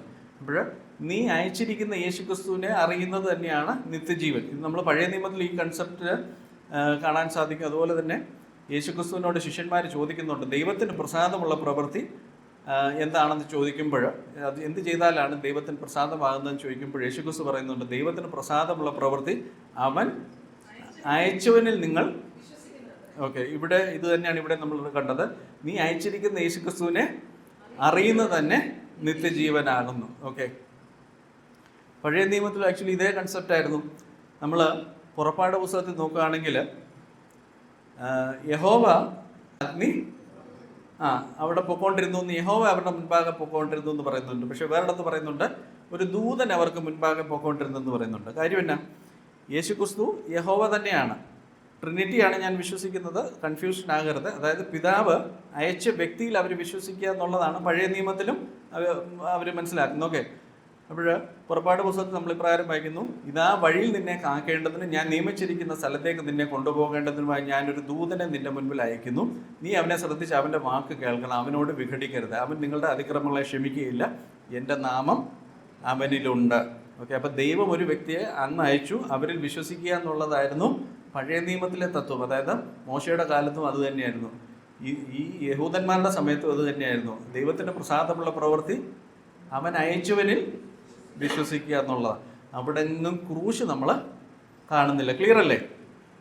യോഹന്നാന്റെ സുവിശേഷം ഒന്ന് വായിക്കാം, വായിച്ചേ. ഈ പുസ്തകത്തിൽ എഴുതിയിരിക്കുന്നതല്ലാതെ മറ്റനേക അടയാളങ്ങളും യേശു തന്റെ ശിഷ്യന്മാർ കാണുകയും ചെയ്തു. എന്നാൽ യേശു ദൈവപുത്രനായ ക്രിസ്തു എന്ന് നിങ്ങൾ വിശ്വസിക്കേണ്ടതിനും വിശ്വസിച്ചിട്ട് അവന്റെ നാമത്തിൽ നിങ്ങൾക്ക് ജീവൻ ഉണ്ടാവേണ്ടതിനും ഇത് എഴുതിയിരിക്കുന്നു. ഓക്കെ, അപ്പോൾ യേശു ദൈവപുത്രനായ ക്രിസ്തു എന്ന് നിങ്ങൾ വിശ്വസിച്ചാൽ എന്താ സംഭവിക്കുന്നത്? വിശ്വസിച്ചിട്ട് അവൻ്റെ നാമത്തിൽ നിങ്ങൾക്ക് മനസ്സിലാകുന്നുണ്ടോ? അവിടെ ക്രൂശ് കാണുന്നുണ്ടോ? ഇല്ല. നമ്മൾ നാച്ചുറലായിട്ട് ഓർക്കും അതൊക്കെ അങ്ങനല്ല. അതല്ല, ഇത് വളരെ വ്യത്യാസമുണ്ട്. അതിൻ്റെ കോണ്ടെക്സ്റ്റോടെ ഞാൻ മുന്നോട്ട് പറയുമ്പോഴേ നിങ്ങൾക്ക് മനസ്സിലാകും. ഓക്കെ, ഇനിയും ട്രിബുലേഷൻ പീരീഡിൽ വീണ്ടും ഒരിക്കൽ കൂടെ ഇതേ സുവിശേഷമാണ് പ്രസംഗിക്കുന്നത്. അപ്പോഴവിടുത്തെ കോണ്ടെക്സ്റ്റ് മനസ്സിലാകും. ഞാൻ ഈ പറയുന്ന കാര്യത്തിന് ക്ലാരിറ്റി വരും. കൃപയുടെ സുവിശേഷം നമ്മൾ കണ്ടു. യേശുക്രിസ്തു ഭൂമിയിൽ 3.5 വർഷം ഉണ്ടായിരുന്ന സമയത്ത് പറഞ്ഞു വിട്ടുന്ന സുവിശേഷം നമ്മൾ കണ്ടു. ഇനിയും ട്രിബുലേഷൻ പീരീഡിൽ പറയാൻ പോകുന്ന സുവിശേഷം എന്താണെന്ന് യേശുക്രിസ്തു മുൻപേ പറഞ്ഞിട്ടുണ്ട്. അന്ന് ഒരിക്കൽ കൂടെ യേശുക്രിസ്തു യഹൂദൻ കാത്തിരുന്ന മശിഹ ഞാനാണ് എന്ന് പറഞ്ഞ് അനേകർ എഴുന്നേൽക്കും. എവിടെ ഇത് പറഞ്ഞിട്ടുള്ളത്? മത്തായി സുവിശേഷത്തിലൊക്കെ നമ്മളിത് കാണുന്നുണ്ട്. യേശുക്രിസ്തുവിനോട് നിന്റെ വരവിനും ലോകാവസാനത്തിനും അടയാളം ചോദിച്ചപ്പോൾ യേശുക്രിസ്തു പറഞ്ഞെന്തുവാ? അനേകർ ഞാൻ ക്രിസ്തു എന്ന് പറഞ്ഞ് എഴുന്നേൽക്കും. നമ്മൾ ക്രിസ്തു എന്ന് പറയുമ്പോൾ നമ്മുടെ വിചാരം എന്താ? ഞാൻ യേശു എന്ന് പറഞ്ഞല്ല. ക്രിസ്തു എന്ന് പറയുന്നത് ഒരു ടൈറ്റിലാണ്, വീണ്ടെടുപ്പുകാരൻ എന്നുള്ളതാണ്. നമ്മളിത് തുടർച്ചയായിട്ട് യേശു ക്രിസ്തു എന്ന് പറയുമ്പോൾ നമ്മുടെ വിചാരം യേശു എന്നുള്ളത് പേരും ക്രിസ്തു എന്നുള്ള പിതാവിൻ്റെ പേരും നമ്മുടെയൊക്കെ നദീഷ് ചെറിയാൻ എന്ന് പറയുന്നത് പോലെ ആണെന്നല്ല. ക്രിസ്തു എന്ന് പറയുന്നത് ടൈറ്റിലാണ്. മനസ്സിലാകുന്നോ? അതായത് ഇനി ഭാവി കാലത്ത് ഒരിക്കൽ കൂടെ ഈ 7 വർഷത്തെ മഹോപദ്രവത്തിൻ്റെ സമയത്ത് ഇസ്രായേലിൽ അനേകർ ഞാനാണ് യഹൂദൻ്റെ മശിഹ എന്ന് പറഞ്ഞ് എഴുന്നേൽക്കും. ഒന്ന് വായിച്ചിട്ട്. അവൻ ഒലിവുമലയിൽ ഇരിക്കുമ്പോൾ ശിഷ്യന്മാർ തനിച്ച് അവന്റെ അടുക്കൽ വന്നു. അത് എപ്പോൾ സംഭവിക്കുമെന്നും നിന്റെ വരവിന് ലോകാവസരത്തിലും അടയാളം എന്ത് എന്നും പറഞ്ഞു തരണമെന്ന് അപേക്ഷിച്ചു. അതിന് യേശു ഉത്തരം പറഞ്ഞത്, ആരും നിങ്ങളെ തെറ്റിക്കാതിരിക്കാൻ സൂക്ഷിച്ചുകൊള്ളുകയും ഞാൻ ക്രിസ്തു എന്ന് പറഞ്ഞ് അനേകർ എന്റെ പേരെടുത്ത് വന്ന് പലരെയും തെറ്റിക്കും. ഞാൻ ക്രിസ്തു എന്ന് പറഞ്ഞ് അനേകർ എന്റെ പേരെടുത്ത് പറയുമ്പോൾ യേശു എന്ന പേരാണ് നമ്മൾ ധരിച്ചിരിക്കുന്നല്ല. എൻ്റെ പേരെന്ന് പറയുമ്പോൾ അവിടെ പ്രവാചകന്മാർ പ്രവചിക്കുമ്പോൾ എങ്ങനെയാണ് പ്രവചിക്കുന്നത് അറിയോ? ദസ് സേസ് ദ ലോർഡ്, യഹോവ ഇപ്രകാരം കൽപ്പിക്കുന്നു എന്ന് പറഞ്ഞു. അതാണ് ഇവിടെ എൻ്റെ, അത് നിങ്ങളൊന്ന് കൂട്ടി ചിന്തിക്കുമ്പോൾ നിങ്ങൾക്ക് മനസ്സിലാവും. അതായത് യഹോവ ഇപ്രകാരം കൽപ്പിക്കുന്നു, ഇതാണ് മശിഹ എന്ന് പറഞ്ഞ് അനേകർ വരും. അല്ലെങ്കിൽ ഞാനാണ് മശിഹ എന്ന് പറഞ്ഞ് യഹോവയുടെ നാമത്തിൽ വരുമെന്നുള്ള രീതിയിലാണ് ഇവിടെ പറയുന്നത്. ഓക്കെ, അതായത് അവിടെ എങ്ങും ഈ ക്രൂശല്ല വിഷയം. വീണ്ടും ഒരിക്കൽ കൂടെ യഹൂദനെ കൺഫ്യൂഷൻ ആക്കാൻ വേണ്ടി അനേക കള്ളപ്രവാചകന്മാരും അല്ലെങ്കിൽ കള്ള ക്രിസ്തുക്കളും എഴുന്നേൽക്കും. നമുക്കറിയാം യേശു വരുന്നതിന് മുൻപേ ഒരു ആൻറ്റി ക്രൈസ്റ്റ് എഴുന്നേൽക്കുന്നുണ്ട്. നമ്മുടെ സബ്ജക്റ്റ് മറന്നു പോകരുത്. രക്ഷയ്ക്ക് വേണ്ടി വിശ്വസിക്കേണ്ട സുവിശേഷം എന്താണെന്നുള്ളതാണ് നമ്മുടെ സബ്ജക്റ്റ്. അപ്പോൾ ഇനി ഭാവി കാലത്ത് ഒരിക്കൽ കൂടെ ഇസ്രായേലിൻ്റെ രക്ഷാകര പദ്ധതിയിൽ ദൈവം 7 വർഷത്തെ രക്ഷാകര പദ്ധതി തുറക്കുമ്പോൾ അവിടെയും ക്രൂശല്ല അവിടെ വരുന്നത്. അവിടെ ഈ വ്യക്തിയെ തിരിച്ചറിയുക എന്നുള്ളതാണ്. ആരാണ് ഇസ്രായേലിൻ്റെ മശിഹ എന്നുള്ളതാണ് അവിടെ പ്രാധാന്യം. ഇനിയും യേശുക്രിസ്തു ഈ ഭൂമിയിൽ ഉണ്ടായിരുന്നപ്പോഴും ഇത് അന്നും ഉണ്ടായിരുന്നു. അനേകർ യേശു ഞാൻ ക്രിസ്തു ആണ് എന്ന് പറഞ്ഞ് അന്നും ഉണ്ടായിരുന്നു. അതിനൊരു ഉദാഹരണം ഞാൻ വായിക്കാം. അപ്പോസ്തല പ്രവൃത്തി 5-ാം അധ്യായത്തിൽ, എൻ്റെ ഓർമ്മ ശരിയാണെങ്കിൽ പത്രോസിനെയും യോഹന്നാനെയും മറ്റോ അവരെ അടുപ്പിക്കുന്ന ആ ഒരു സന്ദർഭമാണ്. അന്നേരം ഗമാലിയേൽ എഴുന്നേറ്റ് എന്ന് പറയുന്ന ആ ഇത് വായിക്കുമ്പോൾ നമുക്ക് മനസ്സിലാവും. ഇത് കേട്ടപ്പോൾ അവർ കോപപരിവശരായി അവരെ ഒഴുക്കിക്കളയാൻ ഭാവിച്ചു. അപ്പോൾ സർവ്വജനത്തിനും ബഹുമാനമുള്ള ധർമ്മോപദേഷ്ടാവായ ഗമാലിയേൽ എന്നൊരു പരീക്ഷ ന്യായാധിപ സംഘത്തിൽ എഴുന്നേറ്റ് അവരെ കുറെ നേരം പുറത്താക്കുവാൻ കൽപ്പിച്ചു. പിന്നെ അവൻ അവരോട്, ഇസ്രായേൽ പുരുഷന്മാരെ, ഈ മനുഷ്യരുടെ കാര്യത്തിൽ നിങ്ങൾ എന്ത് ചെയ്യുവാൻ പോകുന്നു എന്ന് സൂക്ഷിച്ചുകൊള്ളുകയും. ഈ നാളുകൾക്ക് മുമ്പേ യൂദാസ് എന്നവൻ എഴുന്നേറ്റ് താൻ മഹാൻ എന്ന് നടിച്ചു. ഏകദേശം 400 പുരുഷന്മാർ അവനോട് ചേർന്നുകൂടി. എങ്കിലും അവൻ നശിക്കുകയും അവനെ അനുസരിച്ചവരെല്ലാവരും ചിങ്കി ഒന്നുമില്ലാതാകുകയും ചെയ്തു. അവന്റെ ശേഷം ഗലീലക്കാരനായ യൂദ ചാർത്തലിന്റെ കാലത്ത് എഴുന്നേറ്റ് ജനത്തെ തന്റെ പക്ഷം ചേരുവാൻ വശീകരിച്ചു. അവനും നശിച്ചു. അവനെ അനുസരിച്ചവരൊക്കെയും ചിതറിപ്പോയി. അതായത് ഈ പത്രോസും യോഹന്നാനും ഇത് പ്രസംഗിക്കുന്ന കാലത്ത്, അല്ലെങ്കിൽ യേശുക്രിസ്തു ഇവിടെ ഉണ്ടായിരുന്ന സമയത്തോ അതിന് തൊട്ട് മുൻപോ ഇതുപോലെ ചില ആൾക്കാർ എഴുന്നേറ്റിട്ടുണ്ട്. അവരും ഇതുപോലെ ചില ആൾക്കാരെ വശത്താക്കിയിട്ടുണ്ട്. അതുകൊണ്ട് ഇതും അതുപോലൊരു സംഭവം ആകാനാണ് സാധ്യത. അതങ്ങ് തന്നെ പൊക്കോളും. അല്ല, ഇനി ദൈവത്തിൽ നിന്നാണെങ്കിൽ ഇത് വളരുമെന്നാണ് പറയുന്നത്. ഇവിടെ നമ്മൾ മനസ്സിലാക്കേണ്ടത് ഈ കാലഘട്ടം എന്താണെന്നുള്ളത് പിശാചിന് വളരെ വ്യക്തമായിട്ടറിയാം. അപ്പോൾ പിശാചും അവൻ്റേതായ രീതിയിൽ ഞാനാണ് ക്രിസ്തു എന്ന് പറഞ്ഞ് അനേകരെ എഴുന്നേൽപ്പിക്കുന്നുണ്ട്. അതിൻ്റെ ഒരു ഫ്യൂച്ചർ ഫുൾഫിൽമെൻ്റ് ആണ് ആൻറ്റി ക്രൈസ്റ്റിൻ്റെ രൂപത്തിൽ പുറപ്പെടുന്നത്. അപ്പോൾ അന്നും ഇതുപോലെ കള്ളക്രിസ്തുക്കൾ ഉണ്ടായിരുന്നു. 1-2 ഉദാഹരണോട് വായിക്കാം. കോട്ടയിൽ കിടക്കുമാറായപ്പോൾ പൗലോസ് സഹസ്രാധിപനോട്, എനിക്ക് നിന്നോട് ഒരു വാക്ക് പറയാമോ എന്ന് ചോദിച്ചു. അതിന് അവൻ, നിനക്ക് യവന ഭാഷ അറിയാമോ? കുറെ നാൾ മുമ്പേ കലഹമുണ്ടാക്കി 4000 പട്ടാളക്കാരെ മരുഭൂമിയിലേക്ക് കൂട്ടിക്കൊണ്ടുപോയ മിസ്രയീമ്യൻ നീ അല്ലയോ എന്ന് ചോദിച്ചു. അതായത് ആ സമയത്ത് ഞാനാണ് നിങ്ങളുടെ രാജാവെന്നോ അല്ലെങ്കിൽ മഷിഹായെന്നോ അവകാശപ്പെടുന്ന അനേകരുണ്ടായിരുന്നു. ഇവിടെ അവരങ്ങനെ അവകാശപ്പെട്ടായിട്ട് പറയുന്നില്ല. ഞാനത് മുന്നോട്ട് തെളിയിച്ചു തരാം. അവർ ഈ ജനത്തിൽ കൺഫ്യൂഷൻ ക്രിയേറ്റ് ചെയ്ത് അവരുടെ രാജാവാകാനോ ഏതെങ്കിലും രീതിയിൽ അവിടെ ഒരു വിഘടനത്തിനോ ഉള്ള ശ്രമം നടത്തിയിരുന്നു എന്നുള്ളത് മനസ്സിലാക്കാൻ വേണ്ടിയാണ് ഞാനിത് പറഞ്ഞത്. അടുത്ത സെന്റൻസ് വായിച്ചു. അപ്പോസ്തല പ്രവൃത്തി 13-ാം അധ്യായം. പരിശുദ്ധാത്മാവ് അവരെ പറഞ്ഞയച്ചിട്ട് അവർ സെലൂക്കിയയിലേക്ക് ചെന്നു. അവിടെ നിന്ന് കപ്പൽ കയറി കുപ്രോസ് ദ്വീപിലേക്ക് പോയി. സലമീസിൽ നിന്ന് ചെന്ന് യഹൂദന്മാരുടെ പള്ളിയിൽ ദൈവവചനം അറിയിച്ചു. യോഹന്നാൻ അവർക്ക് ഭൃത്യനായിട്ടുണ്ടായിരുന്നു. അവർ ദ്വീപിൽ കൂടി പാഫോസ് വരെ ചെന്നപ്പോൾ ബർയേശു എന്ന പേരുള്ള യഹൂദനായി കള്ളപ്രവാചകനായ ഒരു വിദ്വാനെ കണ്ടു. അവൻ ബുദ്ധിമാനായ സെർഗ്യോസ് പൗലോസ് എന്ന ദേശാധിപതിയോട് കൂടെയായിരുന്നു. ഓക്കെ, അപ്പോൾ ആ സമയത്ത് യേശുക്രിസ്തു ജീവിച്ചിരുന്ന അല്ലെങ്കിൽ ഈ ഭൂമിയിലായിരുന്ന കാലഘട്ടത്ത് യഹൂദിയയിൽ അല്ലെങ്കിൽ ഇസ്രായേലിൽ ഈ രീതിയിൽ ലീഡർഷിപ്പ് അവകാശപ്പെട്ട ചില ആൾക്കാരെയാണ് ഇവിടെ ഞാൻ അവതരിപ്പിച്ചത്. ഇവരാരും പ്രത്യക്ഷത്തിൽ ഞാനാണ് മെഷിയ എന്നും അവകാശപ്പെട്ടതായിട്ട് അവിടെ പറയുന്നില്ല. പക്ഷേ യേശുക്രിസ്തു പറയുന്ന വാക്കിൽ നിന്ന് നമുക്ക് ഊഹിച്ചെടുക്കാവുന്നതേ ഉള്ളൂ. അവരോട് പറഞ്ഞത്, ആമേൻ ആമേൻ ഞാൻ നിങ്ങളോട് പറയുന്നു, ആടുകളുടെ വാതിൽ ഞാനാകുന്നു. എനിക്ക് മുമ്പേ വന്നവരൊക്കെയും കള്ളന്മാരും കവർച്ചക്കാരും അത്രേ. ആടുകളോ അവരുടെ വാക്ക് കേട്ടില്ല. ഞാൻ വാതിൽ ആകുന്നു. എന്നിലൂടെ കടക്കുന്നവൻ രക്ഷപ്പെടും. അവൻ അകത്ത് വരികയും പുറത്തു പോവുകയും മേച്ചിൽ കണ്ടെത്തുകയും ചെയ്യും. ഞാൻ പറഞ്ഞ ആശയം നിങ്ങൾക്ക് മനസ്സിലായെന്ന് വിശ്വസിക്കുന്നു. അതായത് ദൈവം രക്ഷകനെ ഭൂമിയിലേക്ക് അയക്കുന്ന ആ കാലഘട്ടത്തിൽ ഈ ജനത്തെ തെറ്റിച്ച് കളയാൻ വേണ്ടി പിശാചിൻ്റെതായിട്ട് ആൾക്കാരെ എഴുന്നേൽപ്പിച്ചിട്ടുണ്ടായിരുന്നു. അവരെങ്ങും എഴുന്നേറ്റ് പറയുന്നില്ല ഞാനാണ് മെഷിയ എന്ന് പറയുന്നില്ല. പക്ഷേ യേശുക്രിസ്തു വളരെ വ്യക്തമായിട്ട് അത് നമ്മളോട് പറയുന്നുണ്ട്. എനിക്ക് മുൻപേ ഇവിടെ എന്താ ഉദ്ദേശിക്കുന്നതെന്നുള്ള വ്യക്തമാണ്. അതായത് എനിക്ക് മുൻപേ മഷിഹ ആണ് എന്ന് അവകാശപ്പെട്ട് ഇസ്രായേലിൽ വന്നവരുടെ ആരാണെന്നുള്ളതാണ് യേശുക്രിസ്തു പറയുന്നത്. ഇനി ഇതിൻ്റെ ഏറ്റവും വലിയ തെളിവാണ്, ഇനി ഭാവി കാലത്ത് ഒരിക്കൽ കൂടെ ഇതേ അവകാശവാദം ഉന്നയിച്ച് ആൾക്കാർ വരും. ഇനി ആ കോണ്ടാക്ഷൻ ഒന്നുകൂടെ വായിച്ചു. മർക്കോസ് സുവിശേഷം. അന്ന് ആരെങ്കിലും നിങ്ങളോട് ഇത് ക്രിസ്തു ഇവിടെ എന്നോ അതോ അവിടെ എന്നോ പറഞ്ഞാൽ വിശ്വസിക്കരുത്. കള്ള ക്രിസ്തുക്കളും കള്ള പ്രവാചകന്മാരും എഴുന്നേറ്റ് കഴിയുമെങ്കിൽ ബ്രതന്മാരെയും തെറ്റിപ്പാനായി അടയാളങ്ങളും അത്ഭുതങ്ങളും കാണിക്കും. നിങ്ങളോ സൂക്ഷിച്ചുകൊള്ളുകയും ഞാൻ എല്ലാം നിങ്ങളോട് മുൻകൂട്ടി പറഞ്ഞിട്ടുണ്ടല്ലോ. അപ്പോഴ് പണ്ട് നടന്നതുപോലെ, അതായത് ഗമാലിയേൽ പറയുന്ന ആ സംഭവം പോലെ തന്നെ ഇനി ഫ്യൂച്ചറിലും ഇതുപോലെ തന്നെ കള്ളക്രിസ്തുക്കൾ എഴുന്നേൽക്കും. അവിടെ എല്ലാം മനസ്സിലാക്കേണ്ടത് യഹൂദന്മാരുടെ ഇടയിൽ കൺഫ്യൂഷൻ ക്രിയേറ്റ് ചെയ്യാൻ വേണ്ടി അവർ വരുമ്പോൾ ഞാൻ യേശു ആണെന്നല്ല അവർ പെടുന്നത്, ഞാനാണ് മഷിഹ എന്ന് അവകാശപ്പെട്ടാണ് ഇത് ചെയ്യുന്നത്. ഇപ്പോൾ നമ്മൾ നമ്മുടെ ക്ലാസ്സിൻ്റെ ആ തീം നിങ്ങളൊന്ന് ആലോചിക്കണം. യഹൂദന്മാർക്ക് രക്ഷപ്പെടാൻ വേണ്ടി അവർ യേശുക്രിസ്തു ക്രൂശിൽ മരിച്ചു എന്നുള്ളതല്ല വിശ്വസിക്കേണ്ടത്. ആരാണ് ദൈവം അയച്ച ക്രിസ്തു എന്നുള്ളതാണ് കറക്റ്റായിട്ട് ഐഡൻറ്റിഫൈ ചെയ്യുന്നത്. നമുക്കറിയാം ഇപ്പോഴും അവരുടെ അനേക റബായിമാരുണ്ട്. ആ റബായിമാർ ചില അത്ഭുതങ്ങളും ഒക്കെ ചെയ്ത് അവർക്ക് ഒത്തിരി ബ്ലാക്ക് മാജിക്കും ഒക്കെ അവർക്ക് ചെയ്യാൻ സാധിക്കും.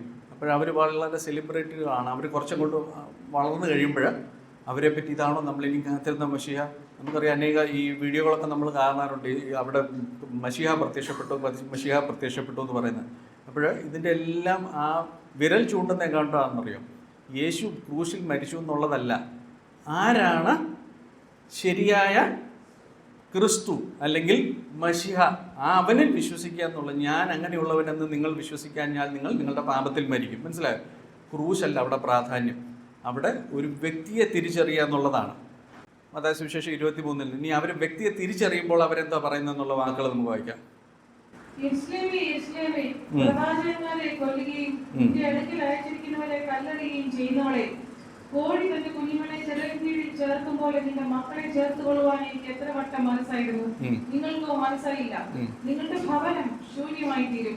കർത്താവിന്റെ നാമത്തിൽ വരുന്നവൻ അനുഗ്രഹിക്കപ്പെട്ടവൻ എന്ന് നിങ്ങൾ പറയുവോളം നിങ്ങൾ ഈ എന്നെ കാണുകയില്ല എന്ന് ഞാൻ നിങ്ങളോട് പറയുന്നു. ഇതിന്റെ കോണ്ടെക്സ്റ്റ് ഞാൻ പറയാം. അതായത് യേശുക്രിസ്തു പറഞ്ഞു, ഞാൻ എൻ്റെ പിതാവിൻ്റെ നാമത്തിൽ വന്നിരിക്കുന്നു, എന്നെ നിങ്ങൾ കൈക്കൊള്ളുന്നില്ല.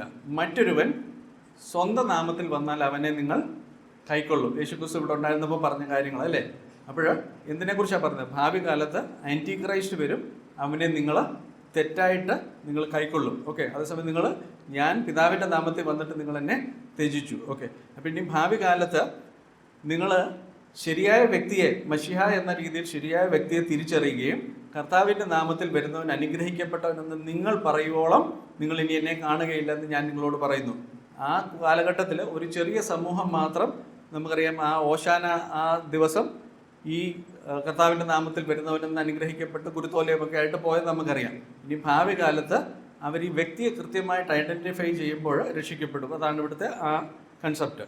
ഇവിടെ നമ്മൾ ക്രൂശ് നമ്മൾ കാണുന്നില്ല. ഞാൻ പറയുന്നത് മനസ്സിലാകുന്നുണ്ടോ? അതായത് ഭാവി കാലത്ത്, ക്ലിയർ അല്ലേ? നിങ്ങളുടെ മുഖത്തൊരു കൺഫ്യൂഷൻ ഉണ്ടോ?